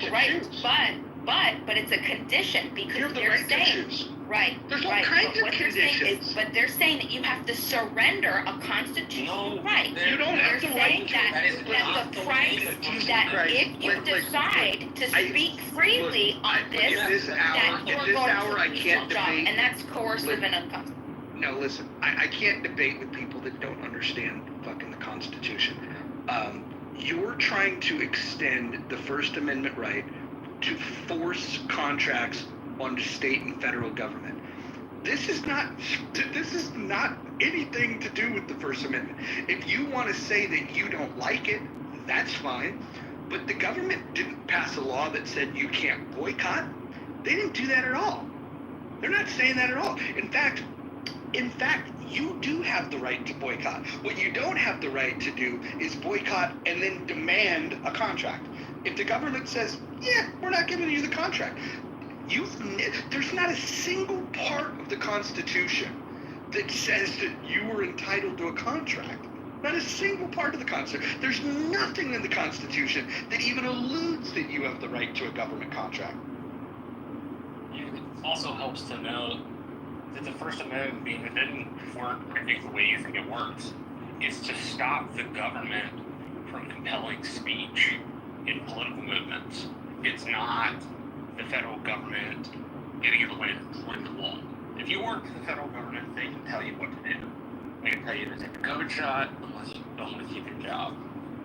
Nobody is required to get federal contracts, which is why it doesn't fall under a First Amendment thing. People have the right to contract freely unless they discriminate against the already listed classes in jurisprudence. But they're not asking for a surrender of the First Amendment. They're simply saying, in order to do business with the federal government, which Marshall, you don't have. Go ahead, Roger. I was just gonna say, they're not making a legal argument. They're making a demand of the government that they don't have a right to. They're moving beyond rights, and this is what's funny. The people that are self-identified as anarchists, what they really want is to enforce their will onto the government, which is hilarious. It's fucking hilarious. It's not that they don't want. It's not that they're resisting government imposing their will on them.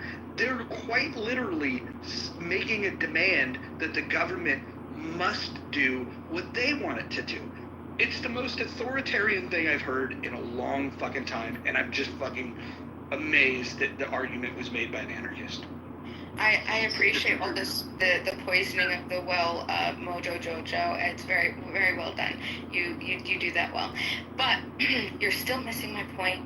My point is that I actually agree with you, but I don't understand how you would think that it's more tyrannical than less tyrannical if they're forced. It's a public benefits as government contracts, right? Because the people that you're contracting with are the ones that are paying for this to happen. The government can't condition access to public benefits like contracts on giving up a constitutional right. You can't. That's what I'm saying. That if the government, no problem. If it was a private company, that we're not talking about that. We're talking about the actual people that are paying for them.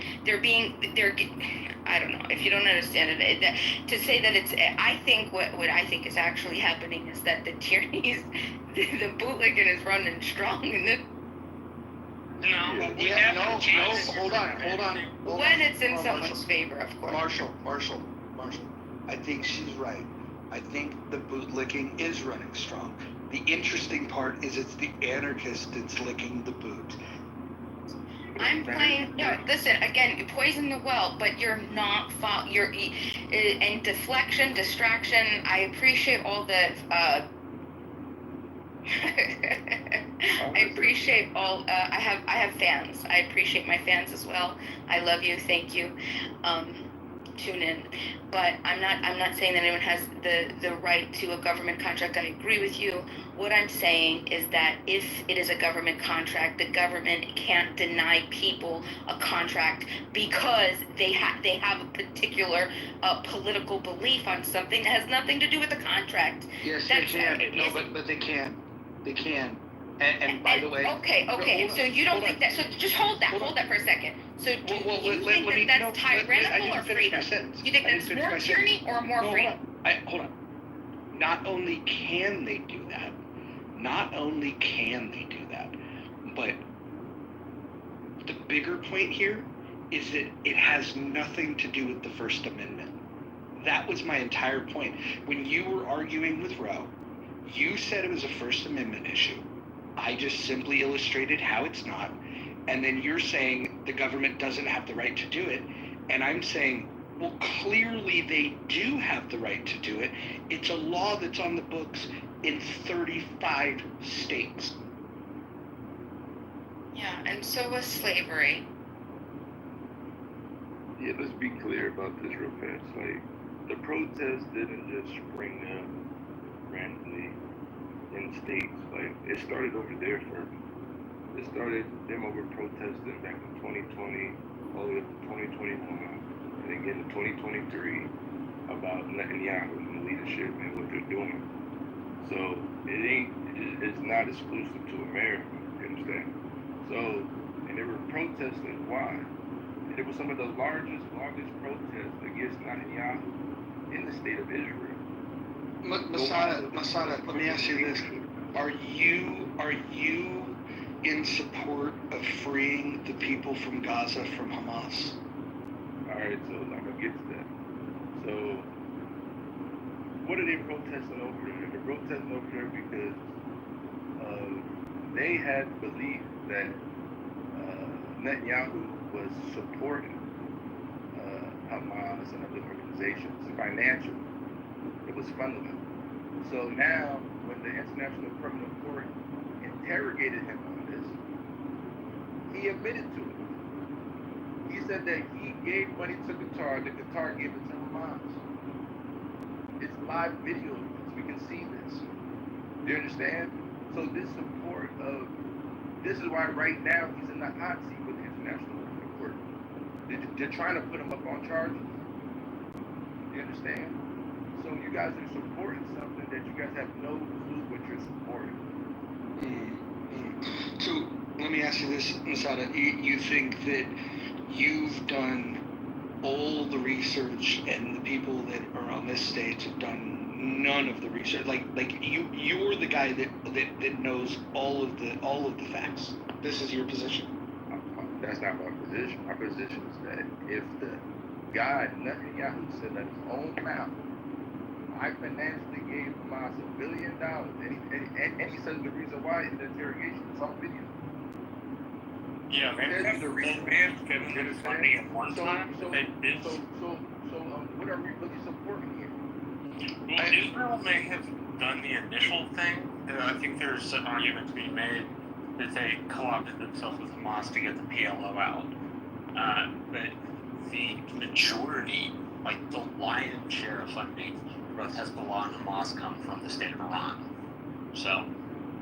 Yeah, that's correct. He said that in the interrogation. He said the reason why I'm giving money to Hamas is because you must keep your friends close but your enemies closer, and he didn't want unification of the PLO in the West Bank, the PLO with Hamas.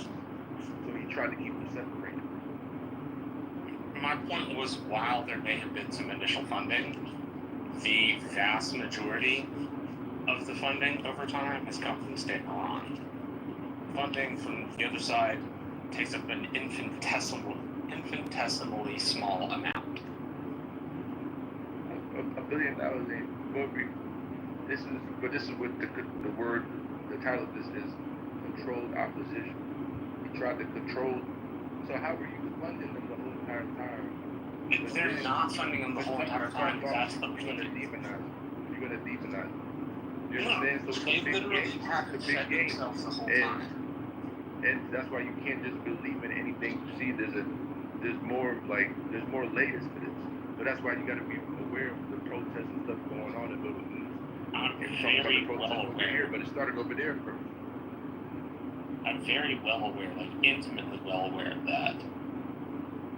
We just don't see eye to eye. Well, hold on. Masada, can you walk me through, what was the date of this International Criminal Court interrogation of Netanyahu? When did it start? I can't really tell you when it started. When was the interrogation? You're claiming that there was an interrogation by the International Criminal Court of Netanyahu? Yeah, it was interrogation. When did this occur? I don't know exactly when it started. So you don't have a date. Do you have a link to this happening? Yeah, let me get it. I'll give it to you. Yeah, please. And it was Israeli coast. Well, this is theirs. That wasn't his claim. He said the International Criminal Court. Yeah, the SEC, which doesn't have any teeth and will only ever have teeth if the United States wants it to. It's sort of like the UN. Where'd he go? Oh, Masada, I got something for you. Hamas an offshoot of the Palestinian Muslim Brotherhood was created in 1987 as a response to the Intifada uprising, the Palestinian uprising against Israeli occupation and rule in Gaza and the West Bank. Its organizers included religious leaders and prominent professionals. Sheikh Ahmad Yassin, the charismatic paraplegic leader of the Muslim Brotherhood, was the driving force behind its creation. He was joined by Abdul al-Aziz al-Shah al-Rantisi, a physician, Ibrahim al-Yazuri, a pharmacist, Isa al-Nashar, an engineer, and Abdul al-Fattah, a schoolmaster. Islamic activism had existed in Palestine for decades. Its most prominent expressions was Muslim Brotherhood and Islamic Jihad. The Muslim Brotherhood came to Palestine in 1935 when Abdul al-Rahman al-Banna, the brother of Hassan al-Banna, who created the Muslim Brotherhood. Let's go a little farther down. This comes from, just so you know, Masada, this comes from a book called Islam and Politics, the Fourth Edition by John Esposito, who is noted to be a scholar on the matter. Where'd it go? For Hamas, Palestine is a permanent Muslim territory, a land which has been and will continue to be in Muslim hands until the end of time. As its charter of August 1988 declared, the Islamic resistance movement believes the land of Palestine had been in Islamic Waqf, or endowment, throughout the generations until the day of resurrection. No one can renounce it or part of it, or abandon it, or part of it. And this Waqf will endure as long as heaven and earth pass. The ideology of Hamas combines Palestinian nationalism, viewing the defense of Palestine as a jihad, incumbent upon all Muslims. Quote, the Hamas regards nationalism as part and parcel of the faith. Nothing is loftier or deeper in nationalism than waging jihad against the enemy and confronting him when he sets foot on the land of the Muslims. When our enemies usurp some lands, jihad becomes a duty of all Muslims. None of what I have just read indicates that bin Laden funded these people. It does mention on the next page the Qasim brigades, which were funded by the Iranians. Point being, the Iranians had given Hamas a lion's share of their funding, right? Like 99% of their funding. How can we blame them if Bibi did the same? Not the same amount, but he did the same. What do you mean did the same? He took money from Qatar and gave it to Hamas. Simple. Yeah, my point was that was such an infinitesimally small amount. My point is Bibi did it. All good is in the Matrix. Yeah, Matthew, sorry.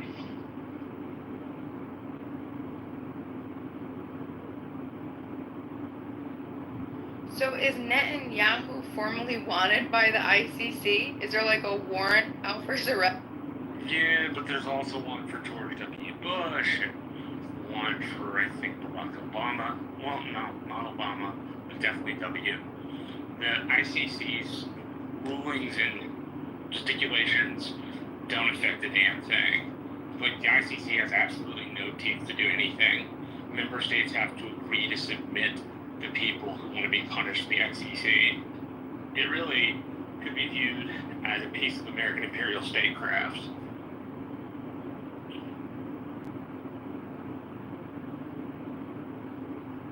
I had a question about First Amendment. Does it protect the citizen only or anybody within the border? Anyone within the border has the right to freedom of speech. So if come after me and revoke my visa, that's against First Amendment? No, visas can be rescinded for all sorts of reasons. They're very conditional. For example, advocating for a terrorist group or holding a Hamas flag. That's enough to get your visa yanked.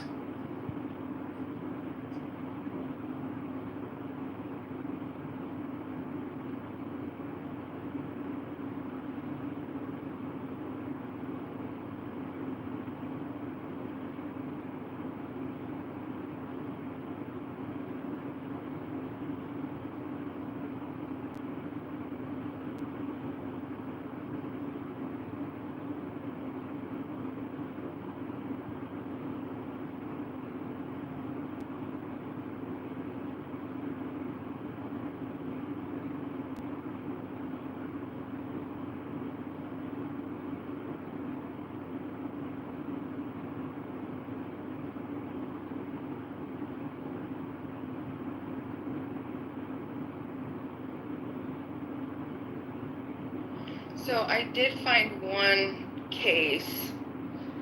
I'm still getting the details, but a federal judge in Texas ruled the anti-BDS contract law unconstitutional. And it looks like another in Kansas did the same. They both won. And possibly in Arizona.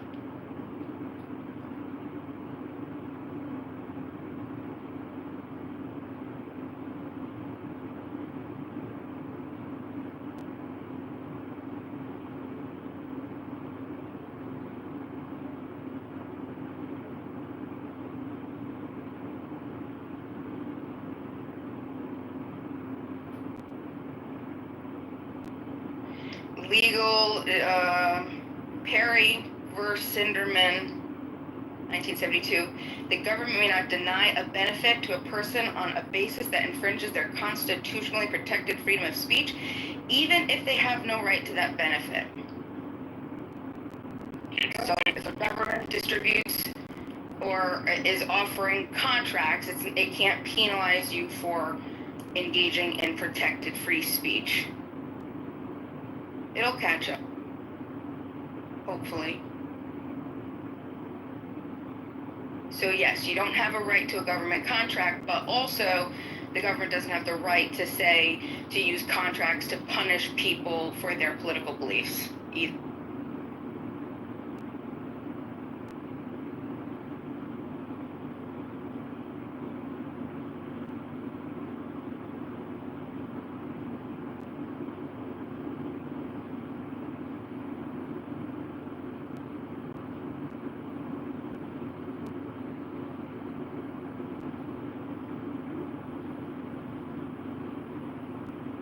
So if government comes after you, you're an international student, and cancels your visa, that's against the First Amendment?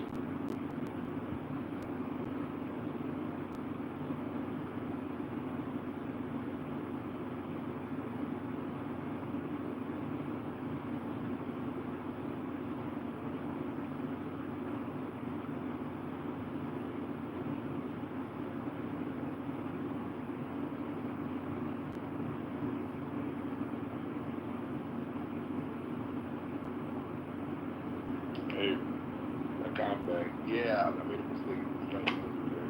It was the Israeli something. They was doing. of the shoot, the interrogation. And that's the one that this video did. Right? That's the one this video did. I made a mistake. It was the International Criminal Court that actually conducted the video investigation, recorded investigation. It was the Israeli Criminal Court, and he admitted that in the videos during the interrogation. But I just sent the link of it though. So he was interrogated in the video in the interrogation. You're gonna see him being interrogated, his wife being interrogated, being the former Minister of Finance being interrogated, and other people that he was very close with in the ministry being interrogated. And and then first of all, it started off with bribery. They tried to stick with the bribery when they were asking a question, but then toward the end, that's when they asked him about the war and finances being given to Hamas, and then he admitted to it. Yeah. But that's about the last 20 minutes of the video.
it's interesting. You can always follow the money with these, I mean, like with any bill, but that's with anything, right?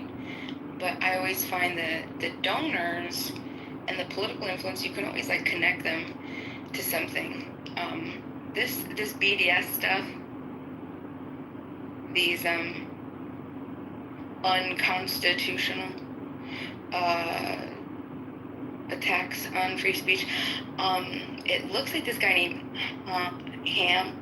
Saban and Sheldon Adelson. That's right. Millions and millions and millions to APAC, Super PAC, all to support Israel on like there's, you know, they're Zionists. I mean, it's self-admitted, this isn't me saying this. $140 million to birthright Israel to fund youth trips. Foster. That's crazy. And apparently they paid off, obviously with very lovely large donations, the Congress, the members of Congress who sponsored the bills. I mean, it's bullshit. Always, as usual, per usual.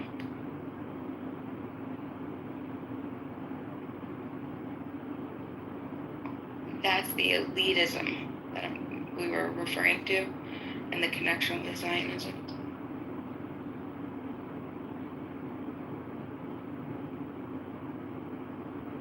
Anybody know what the outcome's going to be like in New York? The mayoral election.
So if anyone, there was like some misinformation that was circulating about a professor who had released a study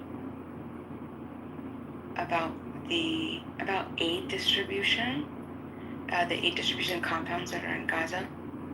And he released it on the Harvard Dataverse, which is like an open source, like anybody could go on there, anybody could upload anything, is basically my point. And some media stations took it, and I don't know really how they made some sort of deduction that, according to this report by Professor Yakov Garb, that the death toll is much higher than the 61,000. And they said it was something, like crazy, like really around like 377,000, something like that. So I was obviously very interested in where that came from. And I had to follow it back, and then I went and I actually had to go to Harvard Dataverse and upload the report that was being referenced. It's crazy how social media really takes things, and it doesn't do Gaza any justice anyway, or the people that are then going to look like idiots making these and quoting these statistics that were just basically, I don't even know how they were honestly concluded. But what it does say, because the report does give information, and basically what the report was about was these compounds that are set up in Gaza to aid, like to give humanitarian aid. The idea was like the assessment, like I think it was the data set and initial analysis of location, context, and internal structure of the compounds using like spatial calculations and such.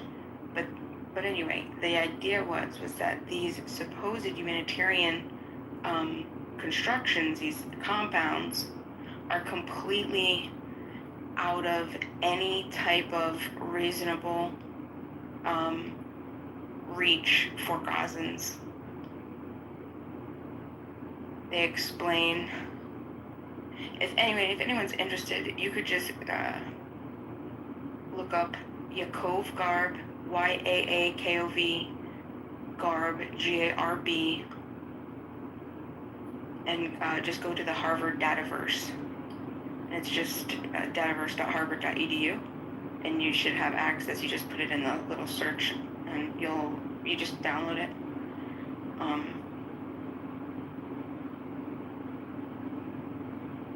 And you could look at it. But I think that even though it's not saying what a lot of the social media networks were saying, it's still pretty grim what it did conclude. And the professor was, I believe, Israeli himself.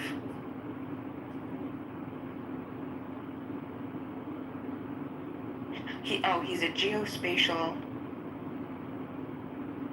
I don't know what you would call it. Geospatial professional?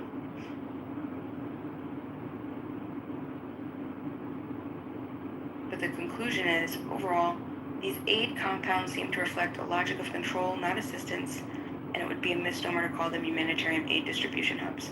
They don't adhere to the humanitarian principles, and much of their design and operation is guided by their objectives which undermine the declared purpose. They have them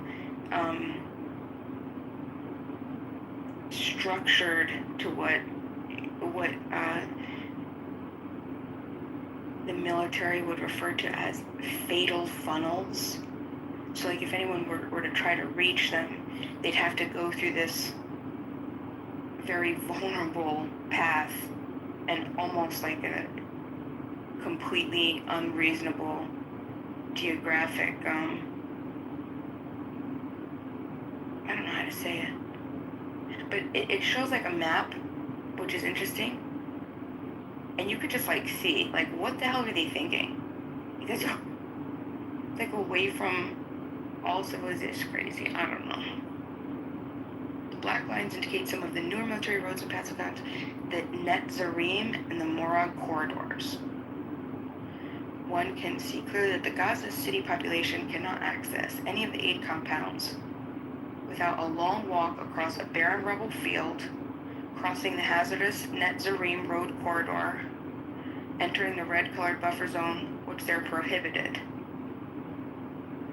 That's crazy.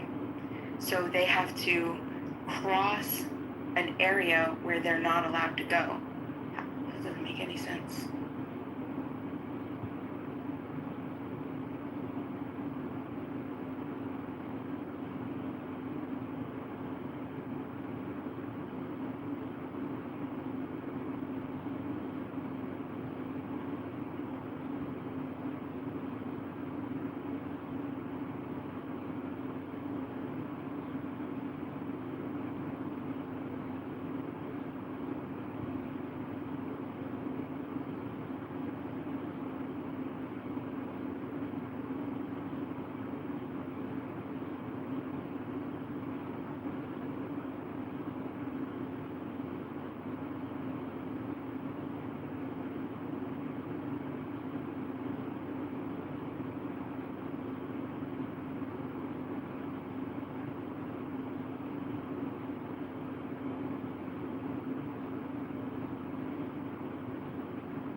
Everybody, hey, yo, what? How you doing, bro? Everybody crashing out, yeah? Yeah, man. What's up? What's happening? Nothing, just the usual bullshit. What's with you? Same old, same old. Same old, same old. Yeah.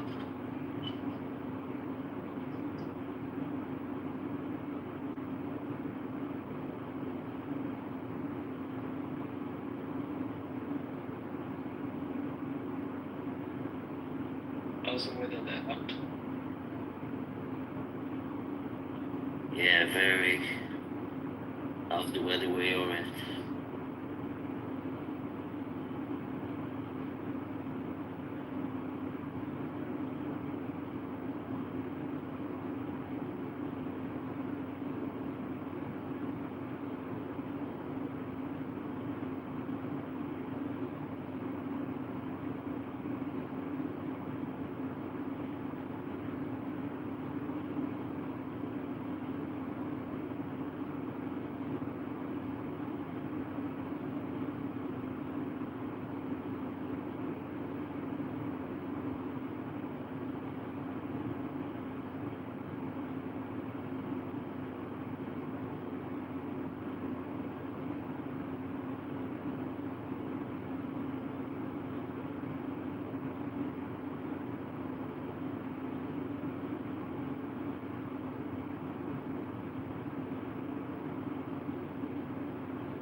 the course of history by getting rid of him.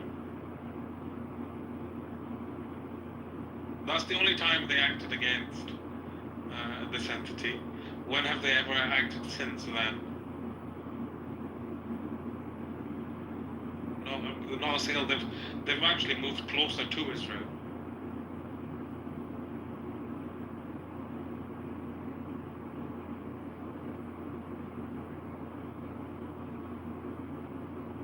Yeah, that's true. I don't think Saudi Arabia. Yeah, but I was speaking to someone, Amir, the other day, and they mentioned, I don't even know if it's conspiracy theorists or nonsense. I've not really looked into it. But they were saying that the Saudi royal family is non-Muslims, they're just acting like they're Muslims. And I'm thinking to myself, there's an element of truth, I said, maybe, but I've not really looked into it. They simply were saying that they come from this particular tribe, that they're just imposters and this and that, and I was like, what on earth is going on? This is too much. Knocking on the doors of conspiracy theories. Right. Yeah, that's true. It's just I don't know, this whole dynamics of the Middle East changed after the 7th of October, right? You had the Syria, they toppled Bashar al-Assad, Lebanon, Israel went back and forth to kill a bunch of innocent people, and they pretty much got rid of Hezbollah, right? Hezbollah is no longer in action.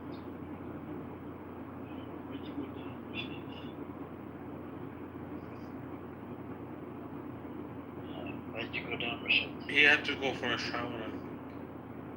I had to make sure the sweat didn't spread.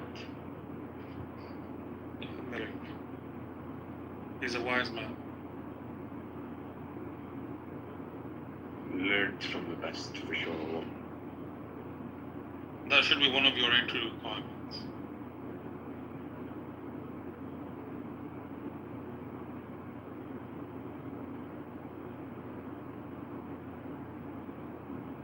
Wait, hold on. Last one. The King of Saudi Arabia in the past used to receive a monthly salary from the UK. What are you smoking?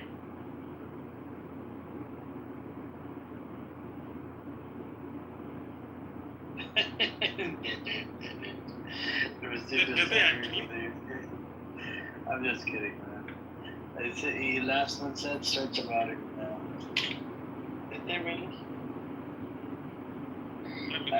Send me a link or something. Send me what should I search? ChatGPT. Oh, I should have. Oh, let me see. Don't tell me you pay for. Oh, you pay for the ChatGPT. Yeah, I I pay. forgot. Edward pays for it. A lot of people pay for it. I use the free one.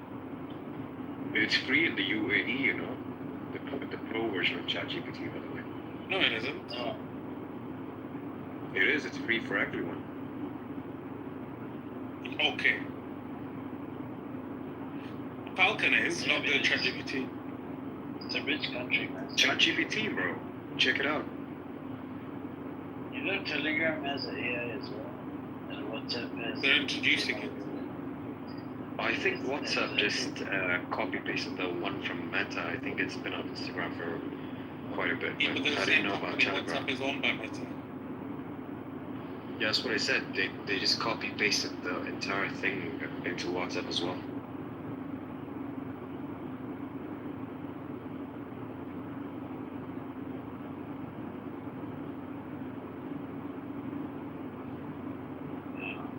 Oh yeah, ChatGPT Plus.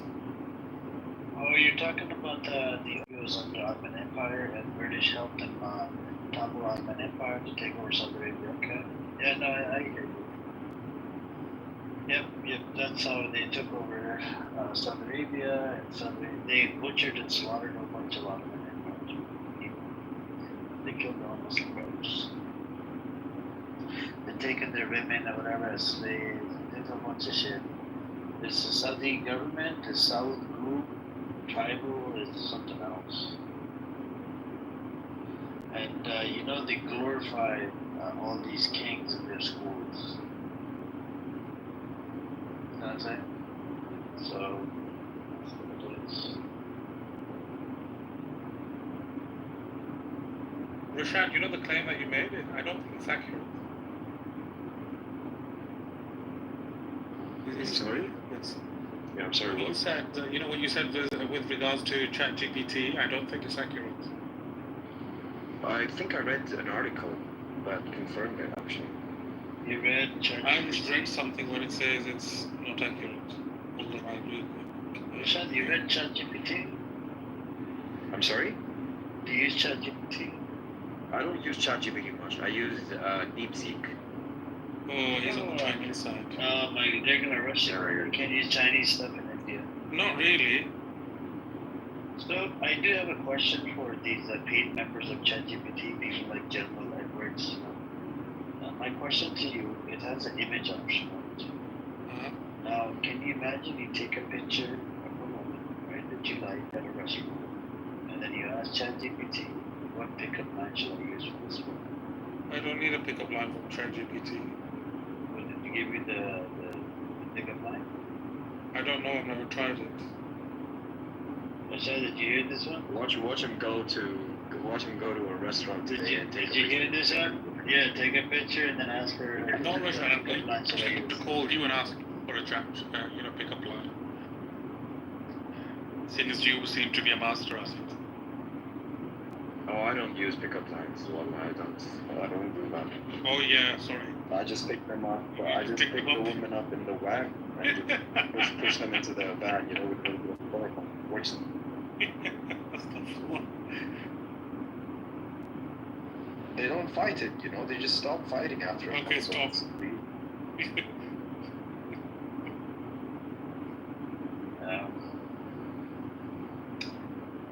I only pick up iPhones. If they're Android, they're safe. Oh, I see, okay. I think majority of people in India use Android, right? In Russia? Not exactly, no. You'll be surprised the amount of people that can afford an iPhone. Yeah, growing middle class. Yeah. We're breaking through finally. Oh no, actually, it probably is Android. Yep.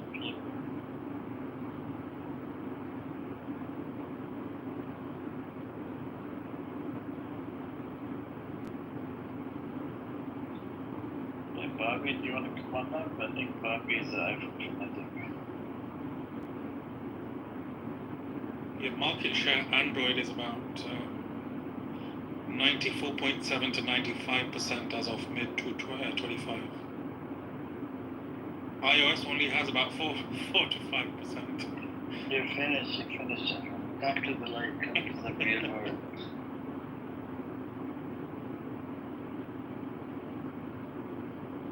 I think this room actually served its purpose. Yeah, I think it has. We don't have any lines coming in, and the news, I already showed a bunch of news earlier. We had a debate back and forth, and I want to hear some new core values. In general, would you agree some of the core values are just like, I don't know how they support or why do they support the Palestinians? What do you mean by that? So, if you go to the protests or if you meet them on the line, some of them are Palestinian supporters, they don't have like a lot of knowledge or even clue what's going on. You know what I'm saying? Like, I think a lot of people, but that's on both sides. I think you find people support because they empathize with the cause, so they jump on, not knowing everything about it. But this is with both sides. People will support Israel, not knowing everything about what it's doing, but they'll support it because they're lovers of Israel. Like a lot of these Indians, they have no idea but they support Israel. Yeah, but and also I thought there's a lot of history involved as well. I think a lot of people don't even know where to start, No, but Indian, they actually used to glorify Hitler. There's an article from Haaretz, you should check it out. There's an article that these people that are right wingers in India, they used to glorify Hitler, Nazism or whatever. So, in general, when you look at the people from India, they support Israel for a reason, because they hate Muslims. Okay, especially the. That is an element, yes. Yes, that's the only element. The Iranian, anti-IRGC, yeah, they left Islam and they're pro-Israel. They support it because IRGC supports the Palestinians, right? Because if they support the Palestinians indirectly, they'll be supporting IRGC. They're like, nope. This is why they support Israel. All right, the hypocrisy. Now, when it comes down to the Palestinians, the pro-Palestinians, right? If you go to a protest or if you talk to them online, some of them they have very some of them have wishy-washy, confused about this whole thing.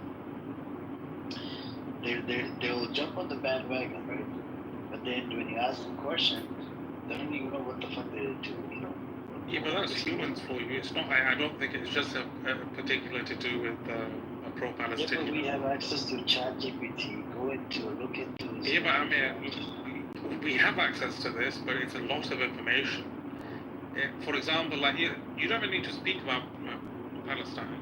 Look at how many Muslims, for example, are Muslims. They're proud to say they're Muslims, but they know very little about Islam. Right? It's the same kind of thing as in the only thing a lot of people can do and you can only encourage is to tell people educate yourself before you engage in a debate. Whether that's about Islam or being pro-Palestinian or pro-anything else. You should be educated on the topic you're discussing, but a lot of people get kind of emotional and get involved into debates. Like, everyone needs to have the last word in a debate, unless, you know, it doesn't satisfy their ego. But everyone should educate themselves, that's the main thing. Like a lot of people, for example, a debate we've had, or the Palestinians have been provided a state several times and they've rejected it. As a claim, that is actually false. They've never been provided a good deal or a viable Palestinian state that was sovereign. But people would only understand this is because if they've looked into it, right? But a lot of people that have not looked into it, they would agree, yeah, they've been provided and they've rejected it, which is inaccurate. The indoctrination is to the next level. No, I don't even think even for the pro-Palestinian crowd, I don't think it's anything to do with indoctrination. It's just lack of knowledge. Everything, you know, when we have a misunderstanding of anything, or we have a certain opinion of anything, it's usually because of lack of knowledge.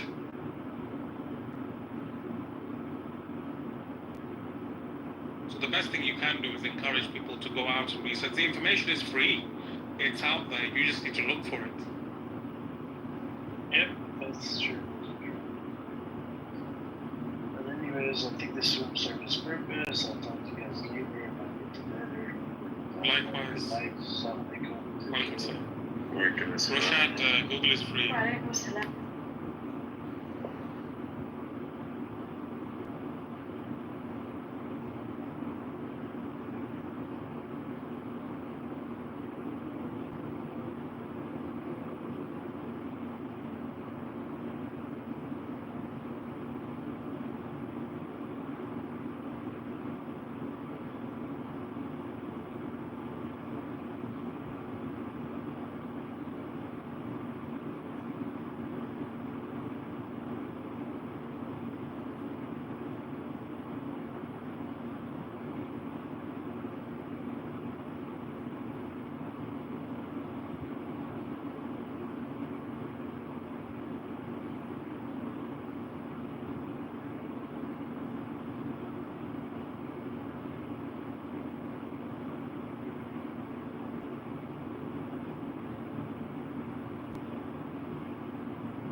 understand or to know where your lineage is, that's a pain in itself. Many other countries can tell you their lineage and they can tell you the descent and certain traditions and whatnot.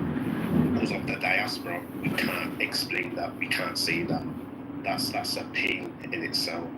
And the books don't actually describe or even tell half the story of how bad slavery was. So in terms of reparations, yes, I think black people do deserve it. And those of the diaspora do deserve it. But I actually think you will get reparation. I think reparation will come. But talking it from a more of a spiritual aspect as well, I don't think you should be looking for reparation from the government because it's going to come with a price. It's always going to come with a price at the end of the day. We already know this system's already crashing down. It's going to come with a price. And you'll have to buy into this system in order to get the reparation. So yes, reparation. Yeah, go ahead. Yeah. Hey, can we have a quick dialogue, you and me? Yes, sir. When you talk about the pain of slavery, yeah, right? Could you expand on that point just a little bit? Okay, from now, as in the whole history. Okay, like you being the descendant of a slave. Yeah. Okay, so first things first. Where does that pain? How does the pain manifest? Okay, where's that pain? So from school, when I was in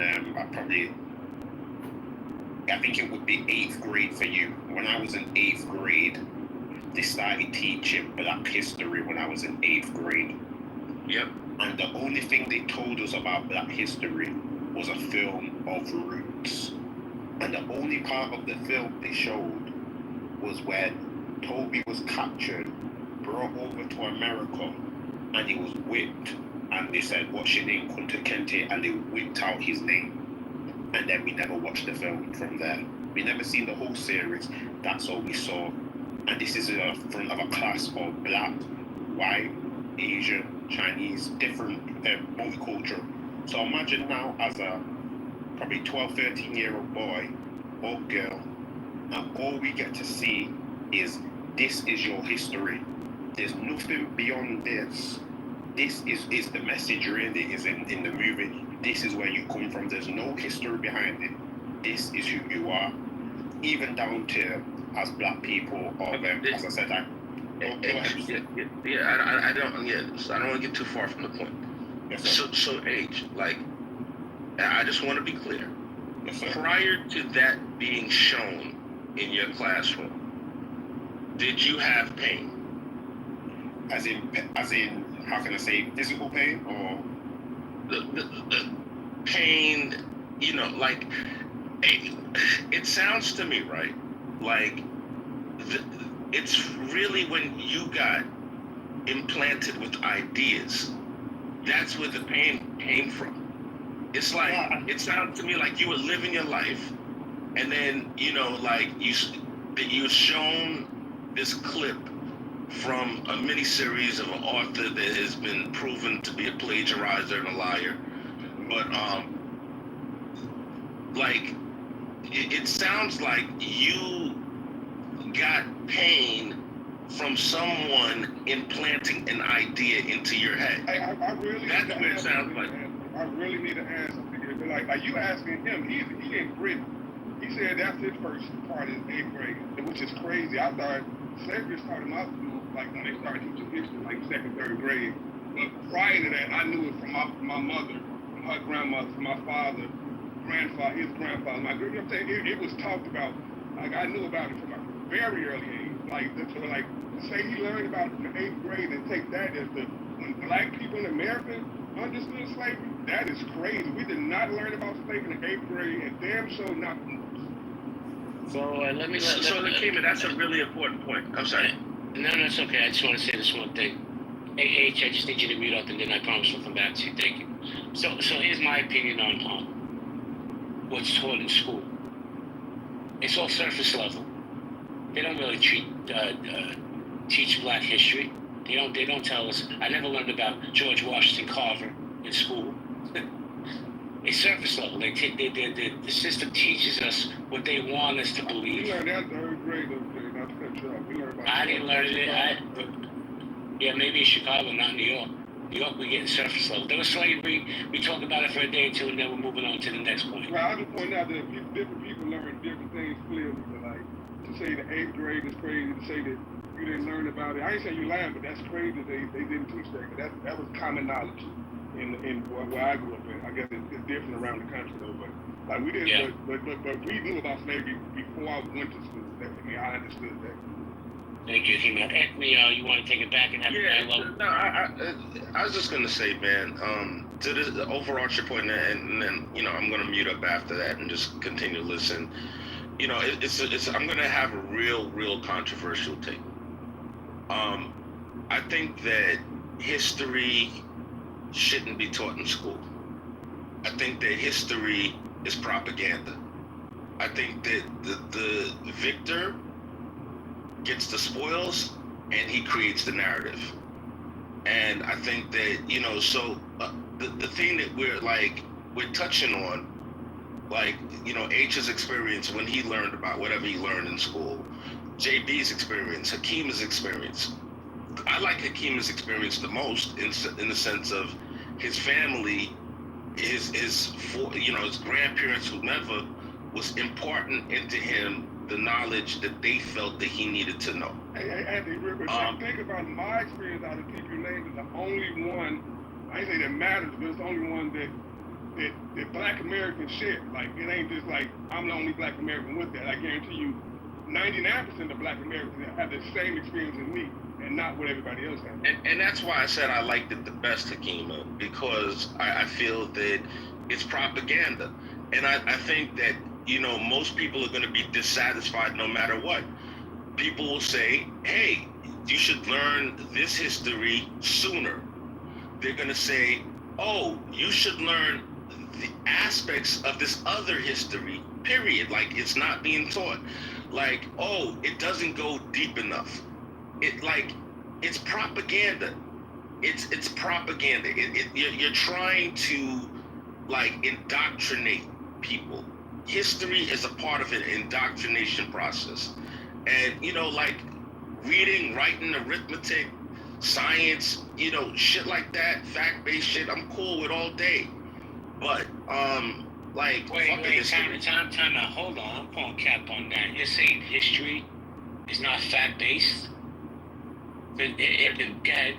JB, I literally just said it, and I stand on the 10 toes.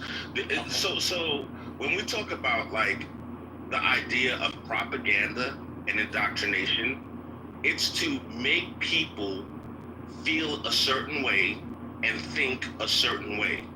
And I'm saying to you that one person's terrorist is another person's freedom fighter. Anthony, hold on. So is that a fact or not a fact? Hold on, Anthony. I'm going to say something, then I'm going to do a reset. I think white America's afraid of Black America. Let's call it what it is. I think that's why they don't teach Black history. They don't want to empower the younger generation coming up. They don't. That's why we have before we let me finish. I think white Americans, and I'm the cracker in the corner saying it, are afraid of Black Americans and empowering them by teaching the truth. And that's why we have the history classes that we have. Now, people can disagree with me. I don't really care. I'm just telling you my lived experience. Just imagine if we actually poured into the younger Black generation, told them the truth, and it had some pride in their ancestors, and they came up. Man, white Americans don't want that. They don't want that, Anthony. They scared. They scared that your son might date their white daughter. They don't want any of that. That's really the truth, bro. It's not my truth, it's the truth. But go ahead, ask me the question, then we're going to do what we said. So, JB, you think that if they told the truth and they taught them, correctly, that would increase the likelihood that my Black son would date your white daughter? Is that what you're saying? That's what I thought I heard. No. I was just giving you an example of what white America's scared of. But I'll say this. Go ahead. Why did you use that example? Because it's the truth, Anthony. White America don't want What's the truth? The truth is white America doesn't want your son dating their daughter. That's just the truth. They don't want their daughter. What does teaching the proper history have to do with I that? just said I'm going to repeat it. I was bringing up a different point, not just history. Okay? White America's scared of Black America. They don't want to do reparations. When I did this title, reparations ain't happening, prove me wrong. It's because white Americans won't support it. I don't give a fuck with it. I support it, but a majority of what they'll say, oh yeah, we support it, and then when it comes time to get paid, like, no, what are they doing? I could use that money for my caravan or my kid going to Yale. It's a bunch of bullshit. We live in the biggest hypocrisy in the world, and that's really the fucking truth. But let me do my reset. This is how the debates, guys. Reparations ain't happening. Prove me wrong. Let me say good morning to Yvonne. Hey, hola. Yvette, how you doing? Eminem, I see you. 212NY. Leighton, good morning. Jennifer. Dr. Mitch in the house. Guys, if you have a pink ticket, cash it in. You'll be joining one of the best houses on the app, one of the largest houses on the app. And we give raffle prizes away. So join the house and enjoy the conversation. Let me go to, hold on, Veda, I got you. I gotta go to JT first, then Veda, then Dr. Mitch. JT, the mic is yours. JB, brother JB, peace to the room, brother Albert, sister NY, sister Nicole, brother Hakeem, all of my lovely foundational Black Americans, and brother JB, our ally. We appreciate you, brother, for having rooms like this in this space. And I haven't been in the room long, brother JB, but per usual, anytime a room like this happens, it generally fills up with people, white people who disagree, and then a bunch of immigrants who speak the loudest, who always have the loudest voice about why Black Americans shouldn't get reparations. And I think that, and I'm glad you're kind of starting to see it, JB, but this is something that's been taking place probably in the last 3 or 4 years, the delineation process, where Black Americans have started to close in our ranks, because what we realized is that Black immigrants, a lot of them, man, have a disdain towards us that we don't understand, but the reality is that they don't want to see us get reparations, bro. And so, and what's happened on a lot of these panels that they've been having across the country, they fill them up with a lot of melanated people with immigrant backgrounds, and they'll get all the way up to the end, and then somebody with a melanated background shoot it down. You know, our Black caucus is filled with a bunch of melanated immigrants. Our political leaders, those positions are filled with a bunch of melanated immigrants. And this is not a shot at nobody, but that's the reality that we're forced to deal with right now. And even on this stage right here today, you can see for yourself that there are melanated immigrants here who are saying some of the most ridiculous, most disrespectful things about Black Americans. Now, they have ancestry that was enslaved as well. Right here in America, JB, they have CARICOM, which is a Caribbean reparations task force that works on behalf of Caribbean people to get them reparations from the... You're in the Matrix, JT. God is trying to save them. Hello? You're in the Matrix, bro. The God I serve. JT, let me come back to you, because you're in the Matrix, bro. Let me come back to you. Thank you. So I'm just going to say this real quick. To the other mods, Anthony, Albert, Nye, Nicole, I got to bounce because I'm traveling tomorrow, and I got to get some things in order. You guys want to keep the room open? Anthony, Albert, Nye, Nicole? Yeah, we can keep it open. You'll safe crowd, JB, man. I'll be back later. Hold on, thank you, JT. I'll be back later. I just have to get some things done, so my puppy's secure while I'm gone. Guys, especially to the moderators, make sure it stays civil, please. It's a very polarizing topic, as you're well aware. And it's free to be nice. Be nice to each other. Hear each other's different points. I'll be back later. All right, can y'all hear me, Brother Albert? Yeah, brother. Any better now? Okay, so... Yeah, Brother JT. We can hear you, Brother JT. I want you to hear me, Anthony. That's you're the real one. I really want. No doubt, JT. No doubt, Brother JT. So the lion with the crown. The lion with the crown. Brother JT in the building. Appreciate you, brother. So the thing that the question that we really have to ask. No, I really wanted to touch on that CARICOM because see, CARICOM is an operation here in America, right? And their whole focus is reparations for Caribbean people in America. And so, you never hear, Black Americans coming out against CARICOM trying to shoot them down. As a matter of fact, there are a few FBA who influence that board as well, but support it. And unfortunately, what we see, not just with Black immigrants, but with all immigrants who come to this country collectively, is a disdain for Black Americans, one, and the fact that they do not want Black Americans to get reparative justice, which is what reparations is. It's reparative. JT, could we have? Yeah, let me get in a better spot. Let me get in a better spot. No, I can hear you. I can hear you. I can hear you. You're not in the matrix at all. I just wanted to ask you something, right? Do you feel that among melanated immigrants, as you so eloquently put it, there's a widely held disdain for Black Americans? Do you think that that's the truth? Damn. Looks like he's on the phone. Can I get in? Not with as much as we fuck each other. Yeah, yo, I'm gonna pass it to Veda. Veda, you asked to get in? I wanted to jump in because I wanted everybody to read my PTR. I have a pretty famous father who played Major League Baseball, and a couple of years ago, I actually found the post where a gentleman back-channeled me on Facebook. And if you read my PTR, it states that he thinks that my family was slaves to his family. And I felt it was odd, for him to come at me like that, but I understood it because I did a lot of research, on it, and it was interesting to see that my family and his family,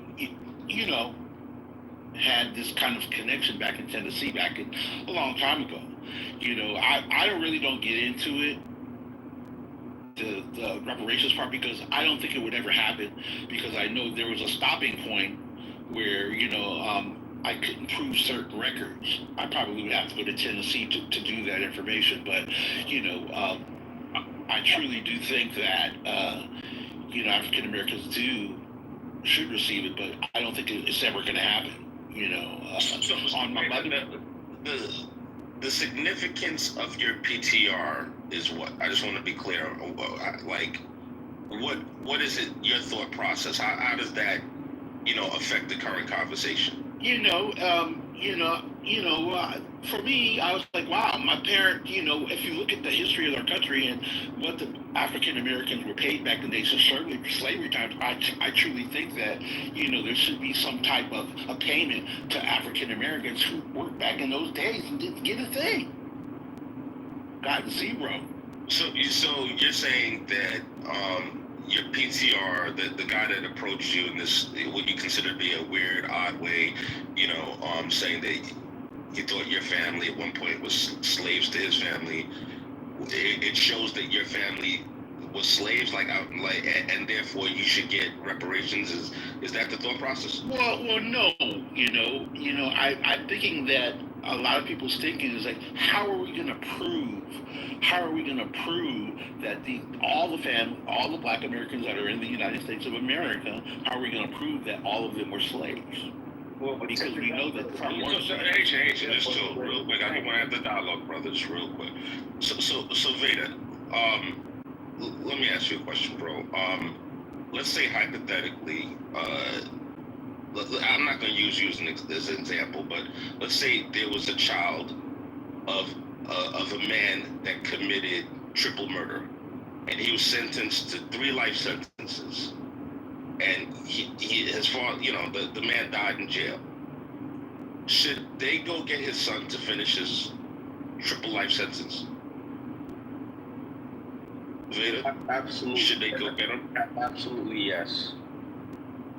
Veda. Oh, I didn't say yes.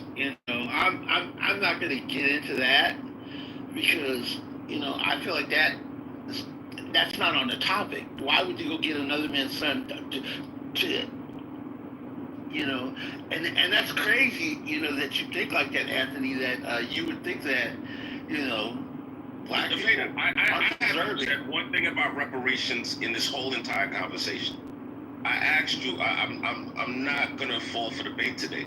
Veda, all I want to do, right, is discuss ideas with you. I don't want to be right. I don't want to prove you wrong. I want us to have a conversation without rancor, about ideas. I don't want, I'm not trying to call anybody any names. I'm not trying to, like yell at anybody. I just want to have a cool, civilized conversation about ideas. So what I'm asking you is, you don't see any correlation between the reparations argument and the question I just asked you. Do you see any correlation, or there's no correlation in your world? Well, for me, no. I would say no. Because, they paid the Japanese when the Japanese, when the white America did the Japanese incorrect. Am I correct? Yeah, in terms so America wants you. America wants you. America will let you know that the Germans. I want to just answer your question. You asked if you were correct. So here's what's up, Veda. A man goes to jail wrongly in violation of the law, and he gets money for going to jail. The man that went to jail. Now, in the scenario, that's the Japanese with reparations. The Japanese that served in internment camps were compensated. That's what we're talking about. In my scenario, the man committed the murder. He died in jail. Should we go get his son to finish his sentence? That's my scenario. Do you see the difference in scenarios? No. It's a false equivalency, though, because if reparation, he didn't finish paying all his debt to society when he died prematurely, and this is the same argument that you guys make when you say that the descendants of those slave masters need to pay the debt to you, the descendant. Like, this shit is wild, man. What about his dad played in the fucking major leagues, right? Like, he was allowed to play in a white establishment. That's a form of reparations, right? Well, what if he didn't, huh? You ever think about that? All the NFL players? What about LeBron James, huh? What about the NBA players, right? Are they not giving any type of reparations by the millions and millions of dollars that they're able to amass throughout the decades for having been allowed to play amongst the white league? So you want black people to be shut out completely for the sake of what? these people are skilled to this. It's a wash. That's what I'm saying. I'm saying all the billions of dollars that these white people have put in, all the lives that have been lost, right, to contribute to the elevation of black people in America, right? White lives, white people have died, bro. They have died for black people. They literally died. I don't die for y'all, brother. So I'm just saying, brother, please. I gotta say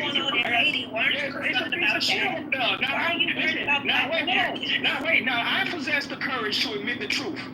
Why don't you possess the same courage to say that y'all are entitled? Why are hate no black people? That makes no sense at all. No. Because I don't know I personally know black who risk their lives to go over and missionary work and medical work in Haiti when they had that hurricane. Not hurricane, whatever y'all had. Hurricane or something y'all had, and it was devastating to that island. And it was people. It was an earthquake, Nicole. It was an earthquake, I'm sorry, thank you. And the hatred that y'all have for black Americans, that makes me want to make phone calls. Like seriously, y'all really? Y'all being judgmental? Really? Nicole, real quick. Living in shanty towns, Anthony. Living in shanty towns. Nicole, judging black you're right. Americans? Nicole, you're 100% right. But before you go any further, But that's what I need to ask you. Why y'all brought him back up, bro? This is not going to be a productive conversation. Stop for a second. Y'all scared.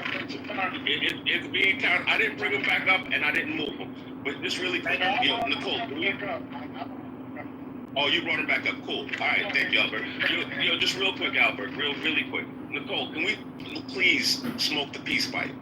All right. Whatever I did to offend you, I apologize. Can you please take me off your list? Hello, Nicole. Hey, Anthony, I'd like to answer your question, though, bro. Damn. All right. So, JT, which question you want to answer, brother? Well, you were speaking to Veda about the son who was responsible for the death, right? And so when you talk about slavery, right, it's not just the fact that it happened to those people. You're looking at generations of lost potential. Because and another thing is that I'm trying to think about what I had to say in them. You mean about the Haitian came in, the Haitian tether came in and messed me up, and he's still talking. But no, it's generational. You're looking at 400 years, Anthony. 400 straight years of white. You got a point. You got an excellent point, JT. And hold on, let me ask you a question. Go ahead. Well, and that's what I'm saying. You're talking about, it's like for 250 years we would be murdered if they found out we could read. That's the type of oppression that we were suffering. And then when you think about what happened after that, which was 150 years, right, of lynchings, of JT, really quick, right? You said this happened for 450 years. No, 400 years. And then you said 150 years. Yeah, it didn't happen. No. First question to you. So you said 400 years. No, listen. Go ahead. 250 years of slavery, 80 years of black codes, and 60 years of Jim Crow. That's 400 years. So okay. So 250 years, right? All right. Now, my question to you, bro, is were there slave revolts? The slaves that revolted in America? Of course you did. Of course you did. Okay. Beautiful. Now, this is a very important question. How did slavery in America end? We fought the Civil War. Who was we? Because okay, exactly. Bro, well, listen, Anthony, listen, real quick though. If this Haitian jumps in, bro, it's gonna cause confusion, man. Y'all need to just kick him off the stage. We're not gonna have a constructive conversation. We're not gonna have a constructive conversation. It's gonna turn bad. Okay, no problem. I'm addressing it right now. Haitian, as a favor to me, I just want to have a squabble with my man JT. I'm on mute. All right. Thank you.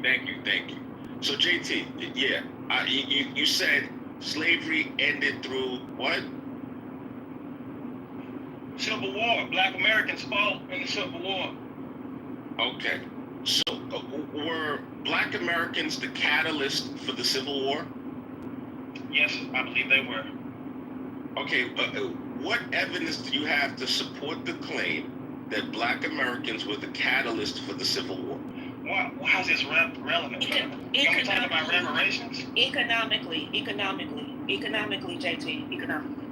Go that route. So, Nicole, you're right. You are 1,000% correct. As far as what the catalyst for the Civil War was, it had to do with economics. Well, brother, can we talk about reparations? And literally, right? All right, so JT, the reason why we talk about the Civil War and what does it have to do with reparations? We're talking about a debt, right? There are people that would argue the Civil War was repayment of the debt. Do you understand that concept? No, because you can't rape, murder, and enslave people and have them working for free to build the country for 250 years and then decide to free them and think that that's some type of reparations. You understand do you understand what I'm saying? Okay. JT, I think we're saying two different things, right? We established early on that in America, we had slave rebellions. You agreed that was a fact. We know for a fact that black people died rebelling against slavery. There was some black people that was like, yo, fuck this. I'm not doing this. There's some black people that died trying to escape. There's some black people that died, you know, like going against the slave situation. What does that have to do with anything, though? I'm trying to make what's your point? How do you... This is my point, Nicole. And Nicole, it's gonna upset you guys. It's going to upset. You're going to turn over some furniture. But I'm not trying to argue. This is not. I'm just trying to talk about an idea here. The idea is slavery was a choice. If you had slaves that rebelled and they died in their rebellion, they made a different choice for themselves. The argument is that slavery is a choice.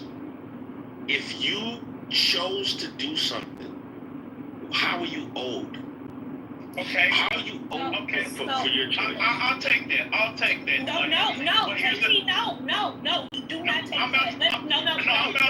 I'm about to burn it. Let me take oh my God, you do not concede that point. No, I'm not conceding the point. I'm saying what I take what he's saying. This is what I'm saying. If you're saying this, Anthony, if you're saying that slavery was a choice, then how is it that right now in 2025, I'm paying reparations to Native Americans, right?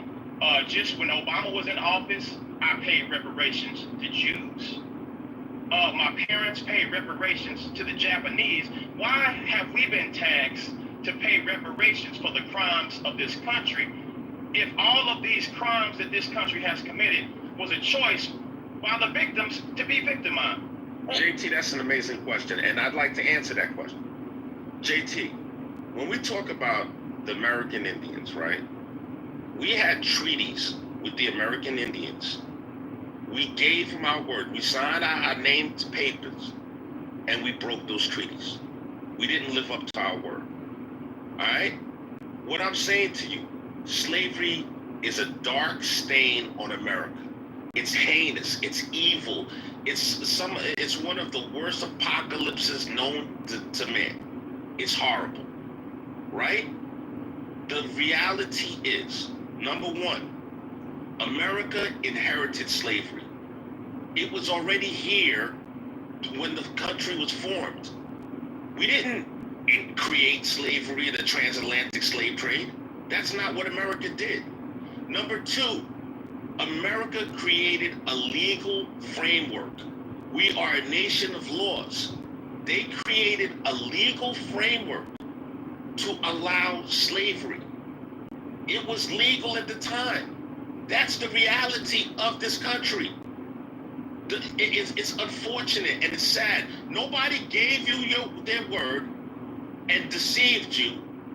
And then you said, okay, whatever. It doesn't answer the question. That's the difference. You I directly answered the question. American Indians were lied to and treaties were broken. Can somebody else speak, please? Sure. Go ahead, sis. Go. I just, no, you never concede that point because you had black skin. You had black skin, and everywhere you tried to run, if you could speak the language, you had to run to where it was free. You had to run to the swamps of Florida, okay? Or if you could make it to the north by not getting caught by dog catchers. See, that's what you had to do. You had to risk your life to be free. That's not a gift. That's not what you. So, slavery or death. So you telling people who built this country, slavery or death. It's your choice to either stay here and be enslaved by me or risk death. And then if you ran, that was breaking the law. The laws of this country that you're defending right now. So all I'm saying is, when you tell me Ukraine gets billions of dollars, but you tell me we don't have it for y'all. Okay, wait, huh? Israel, we got y'all. We got your back. Black folks, whatever. See, that, and when I start breaking down systematic oppression, and it's always economical, keep you from reading. Run highways, smack dab through the Black American cities and communities that survived the Depression. because they were thriving when we were alone. When we got out of slavery, we started settlements, over 1,500 settlements around this country. The white people would get so jealous, they would come set it on fire. See, y'all just know about Tulsa and Rosewood. Oh, no, baby. No, it was way more than that. But we had 1,500 settlements of nothing but black people thriving. And a lot of that was disintegrated by depression. But the ones that survived, guess what the American government did? Built a highway right through the middle of those communities. So when you come and you tell us we don't deserve anything, I want you to tell the Israelis, I want you to tell the Ukrainians and all the people that are getting tax dollars, I want you to tell those people. And why is it? JT does have a point when it comes to the Japanese and the Indians, and I'm not saying that they don't deserve reparations. All I'm saying is when it comes to them, everybody understands. When it comes to Black Americans, well, when it comes to us, it's hold on. And he played basketball. He earned that money. And you know why he earned it? Because of their racism. They put Black American men in those fields, and you know what they did? They built up muscles, they built up agility, they built up stamina, and that's why they have muscles, and that's why they're sexually desired all over the planet. So don't get mad at him because he can shoot a basketball better than you. You set it up for him to be more physically agile than you. You set it up for him to be that way. So you better pay him millions of dollars. You deserve that. He earns that. He earned that. He got to leave his family and go on the road. Please don't use NBA stars. That's less than 1% of Black male population. The incarceration rate of Black men. Please don't get me started. I don't want to sound like I'm on a soapbox, but y'all love to extrapolate the worst of Black Americans. Y'all never talk about the professional Black Americans and run circles around you other groups who come up here and talk about Black Americans. I want you to talk about your people and what y'all got going on in your life, because the last I checked, when I looked on YouTube, and that's another thing. If you see your people, and I'm not boo-booing on Haiti. I've met some wonderful people. I'm with some wonderful people. So then that's the kind of person that you are. You boo-boo on your own people, and then you want to come over here and boo-boo on another group that you had nothing. Because guess what? We're the only group that's in a position to stand up for any other group. Because we have experience. And so now you left your own people to live in squalor, to suffer, and you brought your weak butt from over there. You didn't want to fight your group, so you want to come over here and get behind the white man. Yeah, Black man. Yeah, you want to get behind him and point fingers at Black Americans who have done nothing to you. We've only helped Haitians. We only helped you. Yo, Haitian, chill, bro, chill, really. That's a lie. I don't see every Haitian I know that's on social media is not talking about, I gotta go help my people. You know what they doing? They ducking and hiding. They ain't saying nothing. But then when it comes to Black Americans and what we got going on, you want to be all up in our Kool-Aid. Nicole, right? Like, all right, cool. Listen, like, a lot of what you said, I agree with, and a lot of what you said, I disagree with, right? It's not a big deal, right? Nicole, I just want to ask you, right? Is there a place in the world where, en masse, Black people have a higher standard of living than America? No, and that's the benefits of living in the United States of America. That's why they're all coming over here. And they have a very a pink elephant understanding that when you get here, you do not associate with Black Americans. Now what? Okay, so if we agree, right, that there isn't a place on this planet where Black people en masse have a high standard of living, the argument is that Black people should be given money, despite the fact that they have the highest standard of living in the world already. They should be given money en masse. Given money? That's what okay. Nicole, I don't want to get into the semantics. Like, it's not given, baby. No. Okay, Nicole, that's okay. So that Black people deserve. How about that? If I say the word deserve instead of given? Yeah, I'm not arguing about whether we deserve it or not. because you're not a part of my culture. So you're not a part of my lineage. So if you're not a part of my lineage, you're not in this conversation. And I'm not trying to be exclude other people, but people have no problem saying I'm Haitian, you not Haitian. I'm Cuban, you ain't Cuban. I'm Venezuelan, I'm white. I'm this. They love excluding Black Americans. But when we circle our wagons around our own people, then you have a problem with that. Why? Why are you so afraid of Black man and Black woman? Just answer that. Y'all trying to cause problems. That's why. Oh, you were weak in your country. Y'all trying to cause problems. So Nicole, Nicole, I'm afraid of that Black American man. Y'all want to cause afraid of that Black American woman. Nicole, you got everything. I am afraid. Nicole, I am afraid. Y'all don't self-destruct in this motherfucker. Hey, chill, bro, chill. Like, I want this conversation to be productive, and it's not right now, bro. Nicole, I am afraid. I am afraid, Nicole. So, Nicole, here's what's up, right? Like, we all got that cousin who had that accident, and he laid up at home in his mother's basement, waiting for the check, the insurance check to come. We all got that cousin. I don't have that check for your whole family. Speak for your own family. All right. A lot of people got that cousin. No problem. Okay. You ain't got that cousin. I ain't mad at No, I don't. Speak for yourself. No, I don't, and that's the problem. So y'all trying to make all Black Americans a monolith. My argument is the exact opposite, and I don't want to fight with you, Nicole. Run circles around you. So please don't do that. Don't say we're all the same, because we're not. And that's what hurts you, because you want to make all of us thugs and ratchets, and that is not the case. That is not the fact. Okay, Nicole. Because that makes it more palatable. Because you can't deal with us one-on-one. So they always notice the abortion clinics, Black neighborhood. Notice they flooded the Black American neighborhoods with drugs. Even Rick Ross admitted that. Even the federal government admitted that. They are trying to systematically harm us because they're afraid. You by extension are too, and some of you Black Americans who are afraid to sit up and fight for war. You're afraid. Can you hold on for a second, Nicole? Can you hold on for a second? You moved him down, and look, I moved him down, Albert. This room, it hurt my heart. Is not. It hurt my heart, but I moved him down. It hurt my heart.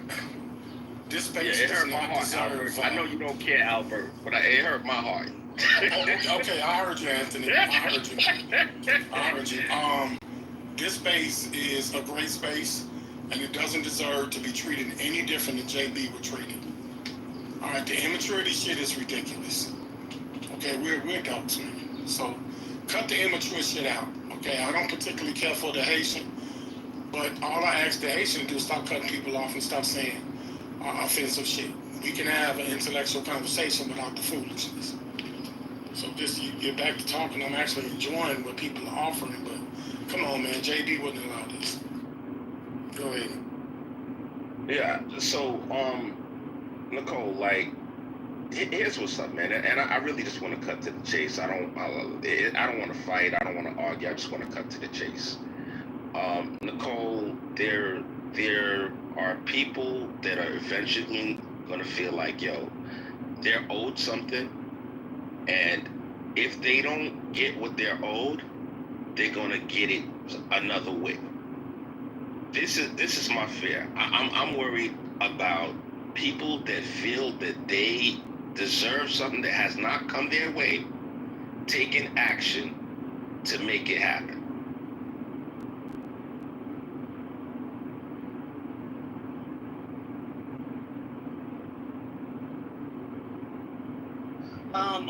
I don't understand your point. What's your point? Domestic terrorism? Oh, okay. So you sound like racist white people. I'm not having that discussion with you. I'd rather have that with intellectuals and people who actually are serious about this conversation, because I'm not doing that to entertain people who don't like me. I'd rather have that amongst my people, because that's a round table for my people. And if you my people, I would welcome that conversation. I'm not having that in a public square. So if you think, they're going to get violent because they didn't get a check, that's what they want you to believe. So you can come back to us and say, well, and so we can argue about what we're going to do. I'm not having that. That's look.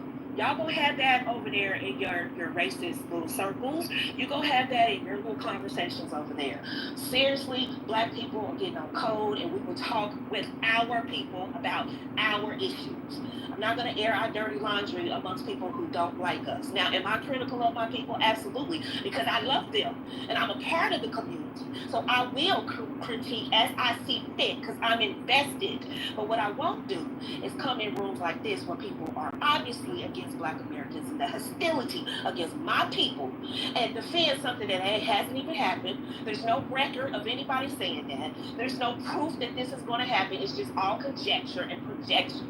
Because that's what you would do when you get the money. Because maybe your people would act like that, but my people are intelligent, educated, and professional. So I don't know about your people. I know how my people get down. Alright, so listen, man. I understand. Yo, Haitian, bro. Here's what's up, man. As it relates to this conversation, there's certain aspects of the conversation that people are saying that they don't want to have, and I'm cool with that. This is the millionth room on this topic. Alright. And, there's a definite reason as to why that's the case, but it is fine. I have not disparaged anybody throughout my whole submission today. There's not one point where you can say I disparaged anybody. I talked about ideas. I asked, what I consider to be salient questions. You may agree, you may disagree. JT, are you still here? I am, bro. Look, my man. Well, all right, I cool. got a question for you, Anthony. I got a question for you. Why are you, as an immigrant who's from another country, first generation immigrant, why are you so opposed and so interested and involved in what we got going on over here, trying to get reparative justice for the 400 years that we suffered under white supremacy? All right, so JT, first and foremost, I was born in Brooklyn, New York. I am not an immigrant. All right. You said a first generation, brother. First generation. No. You initially said me as a foreigner. You initially said that, but this is neither here nor there. I just want to be clear. But do you not have an immigrant background, brother? JT, listen. My parents were born elsewhere. My parents weren't born here. So then you are first generation immigrants. No. But JT, there's some people that may not know who I am, and I want to be clear as to where I was born. So that's the first thing I want to clarify. Anthony. Context is important. So, yeah, it is important. So JT, now that I've clarified that, right? JT, number one, I've been married for 20 years to a foundational Black American, as you guys like to be called these days. If these so-called reparations were given, it would benefit my household as well. All right, that's off top. Secondly, I work really hard. I've experienced a modicum of success. I thank God every day for what He's blessed me with. And I pay a whole lot of taxes. Ungodly amount of taxes, bro. So if there was money that was going to be paid, those would be my tax dollars. So I think everybody in America that pays taxes would have a say on how the money America spends gets spent. I think that's only right. All right, so this idea that I should have no say-so, I vehemently disagree with. And, do you have a counter to the words that came out of my mouth? I do. Can you hear me? Because I'm going over a bridge right now. I don't know if you can hear me. Yeah, we can hear you. Hello? I said we can hear you. Can you hear me? Yeah, I can hear you now. So it goes back to the point that I was making earlier, Anthony. And the fact that right now, in 2025, I'm responsible for the crimes that our government committed against Native Americans. Now, did I commit genocide on any Native American? No. As a matter of fact, there are Native American tribes that owned my ancestors. I'm on the hook. My parents was on the hook for Japanese reparations. I was on the hook during Obama's term for Jewish reparations, right? And any other situation where the government has to pay out some type of reparative justice, I, as an American citizen, I'm on the hook for the things that my government does as an American citizen. I don't get a say-so in the matter. It's just that I'm on the hook for those things. Now, this country, right, was built off the backs of enslaved people, which happened to be my ancestors. And for 250 years, they were worked for free building this country, so while simultaneously being raped, murdered, and enslaved. Now, Black Americans are the only group in this country who have, quote unquote, pulled ourselves up by our own bootstraps, time after time after time after time. JP, I'm gonna interrupt you. I'm gonna interrupt you, bro. What you're saying is not responsive. I asked you a question very specifically. All right, like I'll change the question. Maybe you can answer that. Do you believe you should have some say in whether or not we pay American Indians with your tax dollars? Do you believe you should have a say? I do believe, but that's not the way the system works. That's not the way reparative justice Okay, works. so I'm on the hook. So JP, why are you trying to take my voice away? That's what we call a hypocrite. Why are you trying to take my? You I'm not trying to take your voice away. You came to this country. Your parents came. Your parents came. You should have a say because you already don't have a voice. Bro, you don't have a voice. Can you let me respond, brother, without saying I got him? Listen, your parents came to this country. They could have stayed in Belize, brother. They could have stayed in the Caribbean. But they came to this country willingly.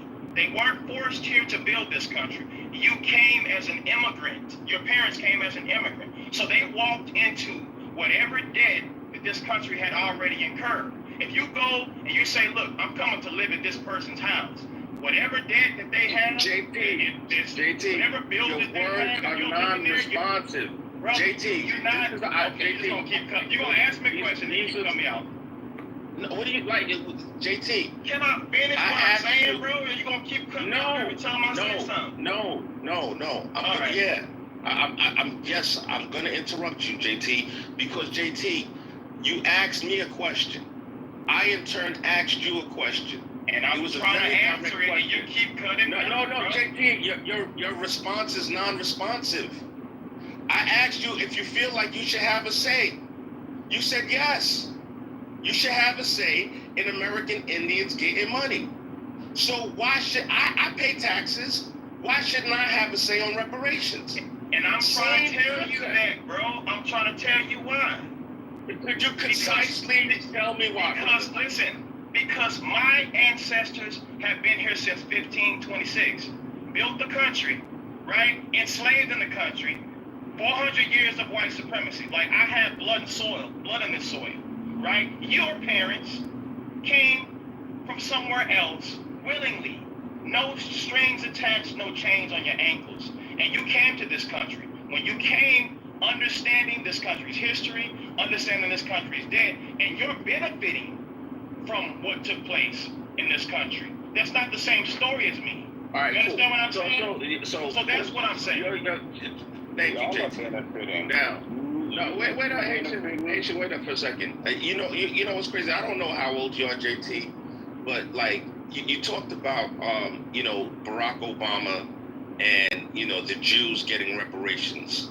If JB was here, he would chew you up and spit you out for that. That's going to be. I said it in the last room. He didn't chew me up and spit. Well, he would certainly do it. I've watched him do it many a time. He will correct you and say that Jews have never gotten reparations from America. He would say that. I proved it in the last room. Weren't you in the last room we had this conversation and I proved it? It's never been proven because it's not true. Yeah, they got it from. It's never been proven because it's not true. And Vader, I don't know what you're giving the thumbs down about. Vader, I shared it in the chat, bro. I shared it in the chat, and then King, who was another mod in the room, he brought light to it. And he's, you don't, okay, go ahead. Lee. Okay, could you show me have Jewish people ever gotten reparations from America, Lee? I don't believe so. But could you just show me the information that you put in the chat, and I'll look through it and see if it's good. So can you just repost that? Absolutely. I would do it again. I said the same thing the last room when y'all said this, and you was in the room, man. I don't know why you playing crazy now. I shared it in the chat, and Brother King, who was also a mod, looked at it and was like, so y'all just not going to address what JT said? And JB was like, yeah, I see it. And then he was like, and then King was like, well, I just don't like the fact that y'all try to call people out, and then when they actually show you, then y'all don't have nothing to say. Notice how the white folks are not on stage because they strategically have the immigrants on here arguing against the black people. That's a fact. That's a fact. Y'all see that? How they just all up in the all gold and chat. They gonna come up here and show us they know they wrong and they know they own it. So they have the immigrants come up here and fight. And y'all dumb enough to do it. Well, no, I'm not an immigrant. Doing a white man thing. Look at you. You should be proud of yourself doing white man. Okay, so I'm not an immigrant, so now what? What I'm saying is maybe they don't think it's a topic that's worth engaging. Do you ever consider that possibility? Because the likelihood is so small. Because they know they own it. And if you don't pay shit. Shouldn't it be a conversation among blacks and black Americans and white people and not immigrants? I already told you. Right? You know, why do immigrants feel so empowered? I'm in America. When you're in America, you feel like I'm a taxpayer. I'm in America, I'm a taxpayer. I can say what I'm in America. I can say what I get a vote, right? I get a vote, right? I can vote for the candidate I want to pick, right? I pay taxes, right? This is why delineation is happening, because it ain't happening. We don't have JT. Wait. I've been nice. I've been nice the whole time, JT. I've been nice the whole time. You have been nice, but you didn't cut me off. That ain't nice, brother. I'm going, yo. There's a rich tradition of cutting people off in this room, bro. That's 101 in this room. So, JT, not in JB's room, bro. He let people finish. Not in JB's room. Where are you at? What are you talking about? I'm in JB's room, brother. I'm in JB's room. I heard him ask y'all to keep the room civil. And the whole time, it's been simple. Off the mic, it's been uncivil, JT. Bro. JT, it's been uncivil? Yeah, when people can't finish a complete sentence without somebody cutting them off as a mob. Okay, literally. We were both talking at the same time. I never muted you. I have the ability to mute at the same time, brother. That's not how this works. We were talking. Like right now, we're talking at the same time. Right now, I can mute you. All right. Let me know when you're done. Thank you, brother. Appreciate that. So the question that's on the table, right, is something that's near and dear to Black Americans because it was our ancestors who suffered through this. You're not your ancestors, Anthony. Not your ancestors, Haitian. Y'all ancestors were doing something else somewhere else. God bless them. But here in America, we know, look what our ancestors did. We know what they went through. We know that there's a justice claim for the 400 years of crimes against humanity committed against our people, because it wasn't just an act of slavery. We had our communities being burned down and bombed even after slavery. When we quote unquote pulled ourselves up, be more specific. Please be more specific. I cannot give my submission, and then if you have something to respond, please respond. You cut me out, bro. You're repeating yourself. Canceling out my thought, bro. You said this at least 10 times. All right, bro. 10 times. Go ahead and say what you gotta say, bro. I'm just. There's no new ground being mined here. This is a circular argument. Let's move on. You're saying the same thing over and over again. I'm saying to you that I'm a taxpayer. I should have say-so. I'm saying to you that I'm a taxpayer. I should have say-so in how my tax dollars get spent. I've also said to you, even if reparations were paid, I would get money from that anyway. I don't understand your point. He doesn't understand this point. Now, I'm looking at this paper that he gave, and I looked at it, and what it says was, it's not that the United States paid any money out. They said that they were advocating on behalf of the victims of the German government to get compensation. It didn't say that they were paying it. And that's right there on page 33 in the article that you provided.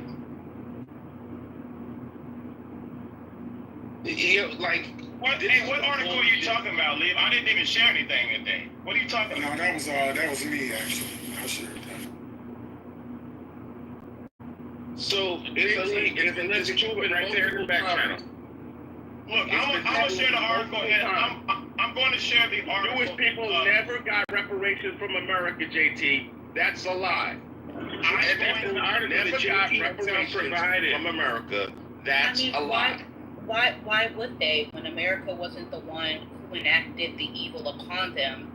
The whole point of America backing the Jewish individuals was for them to be indemnified for the people who did them wrong.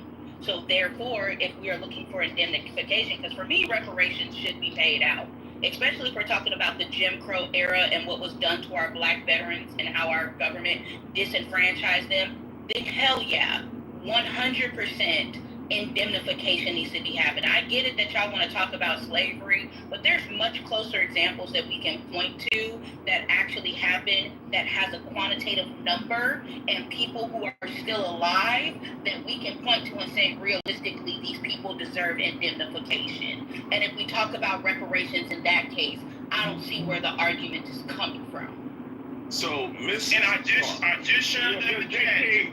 No, I saw that. JT, okay, cool. Mrs. Clark, you made the most salient point that has been made on this stage today. You actually articulated an intelligent argument, and I appreciate you. I disagree, but I appreciate you taking the time to be thoughtful enough to articulate an intelligent argument. Most High bless you.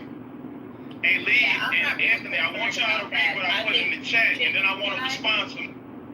JT, can I say something real quick, if you don't mind? Yeah, I could really care less about people who think those type of things. It comes down to a matter of the government, and if the government wants to indemnify those people. And if there's going to be a push to, then hell yes. I think that for especially, like I said, me being a veteran ourselves, looking back to the Black veterans who were forced into war, did not get their GI Bill, who did not get their home loans, who were then pushed out because of their injuries, could no longer support their families, and still didn't get their disability pay, yeah, those families should be indemnified and made whole.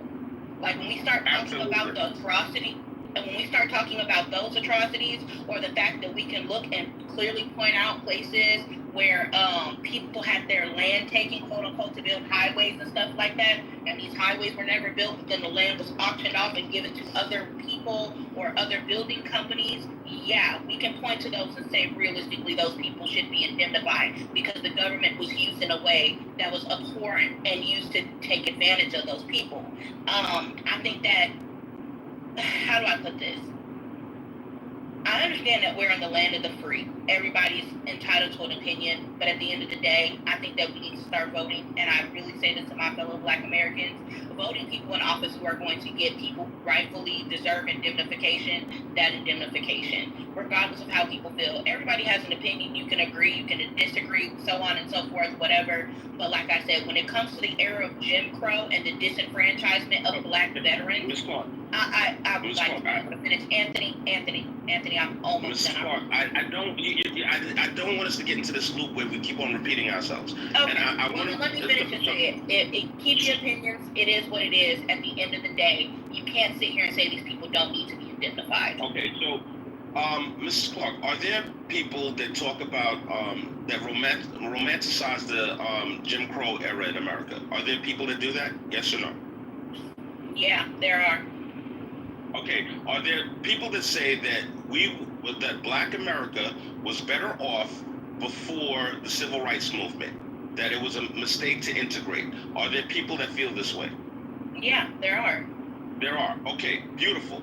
So, what was the overarching idea of Jim Crow? What was the idea of Jim Crow?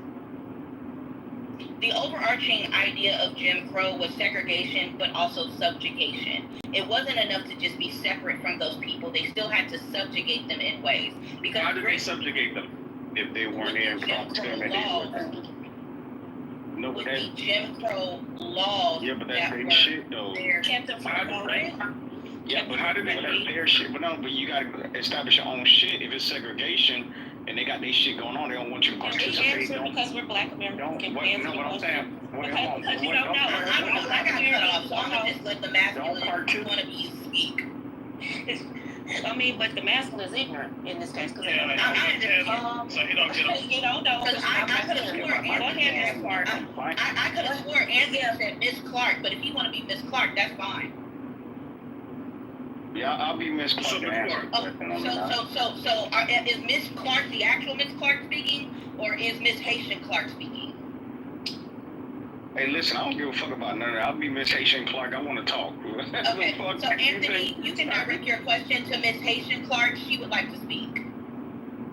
All right, somebody moved them from the stage, so you got the floor, Ms. Clark. How did they subjugate them? So yes, so it comes down to them also utilizing the Jim Crow laws to subjugate, i.e., if you have a town full of Black people, right, but they're still within the confines, and I'm using parishes because Louisiana, if they use their county, they don't call them counties, they call them parishes. If you're still within that parish, you still fall under the mayor or the governor of that state, even though you could be technically, in technicalities, your own town, but you still have to follow those laws and rules. That's where Jim Crow era things come in, right?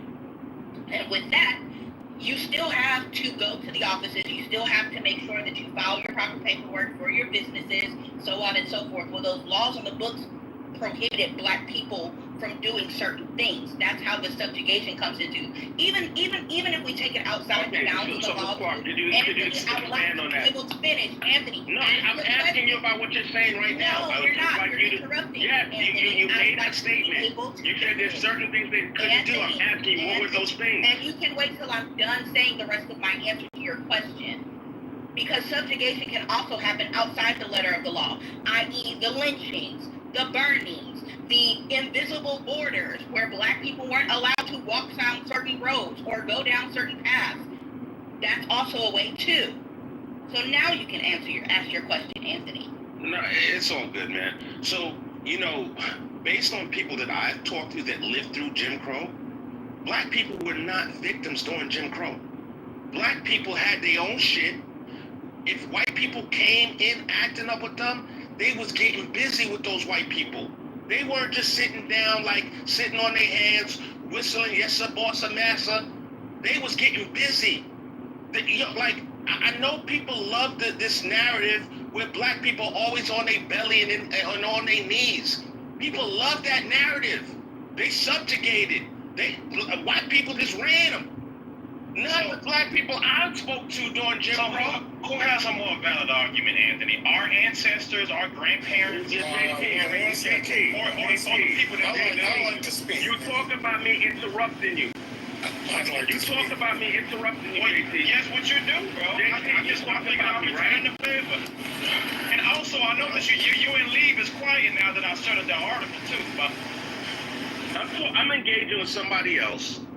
All right? I haven't gotten a chance to look at the bullshit article you posted. I would bet you money, any amount of money, all right, as it relates to what Ms. Clark was saying. I'm tired of the narrative. I don't need another slave movie. I'm tired of the narrative where Black people were always just underheeled, like they had no say-so. I'm tired of the narrative where Black people were just like some kind of fucking victim. I'm tired of that narrative. I'm tired. I don't want to see another 12 years a slave. I don't even want to see Jane go. Anthony. Are you there, bro?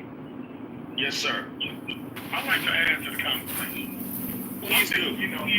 I know you said earlier that history isn't a requirement. Well, we can't make historical reference. Feeling a little bit stressed, but overall, well. When's your exam? Yeah, on the 9th, so it's coming up. Yeah. Yeah. So yeah, how are you?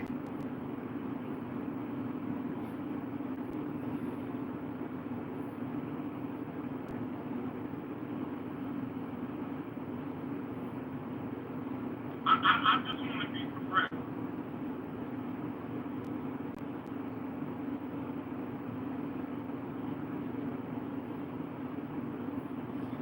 if Mara made an announcement that they're going to be moving to hyperscale, if they did some kind of, that stock would probably double. I don't think Mara actually has any power or is there.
are the black men who served in World War II. They're a family.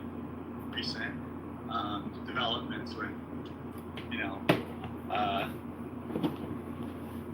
Elon's crew getting into our numbers, you know, and extracting things that might have had something to do with it. But yeah, I have no idea. I'll just add, like, just hearing this just makes me really upset because, you know, I'm constantly getting denied stuff, you know, for my health insurance. Just this weekend, I was denied some durable medical equipment. And it seems like, you know, they're kind of using AI to, you know, sort of look at some of the, like,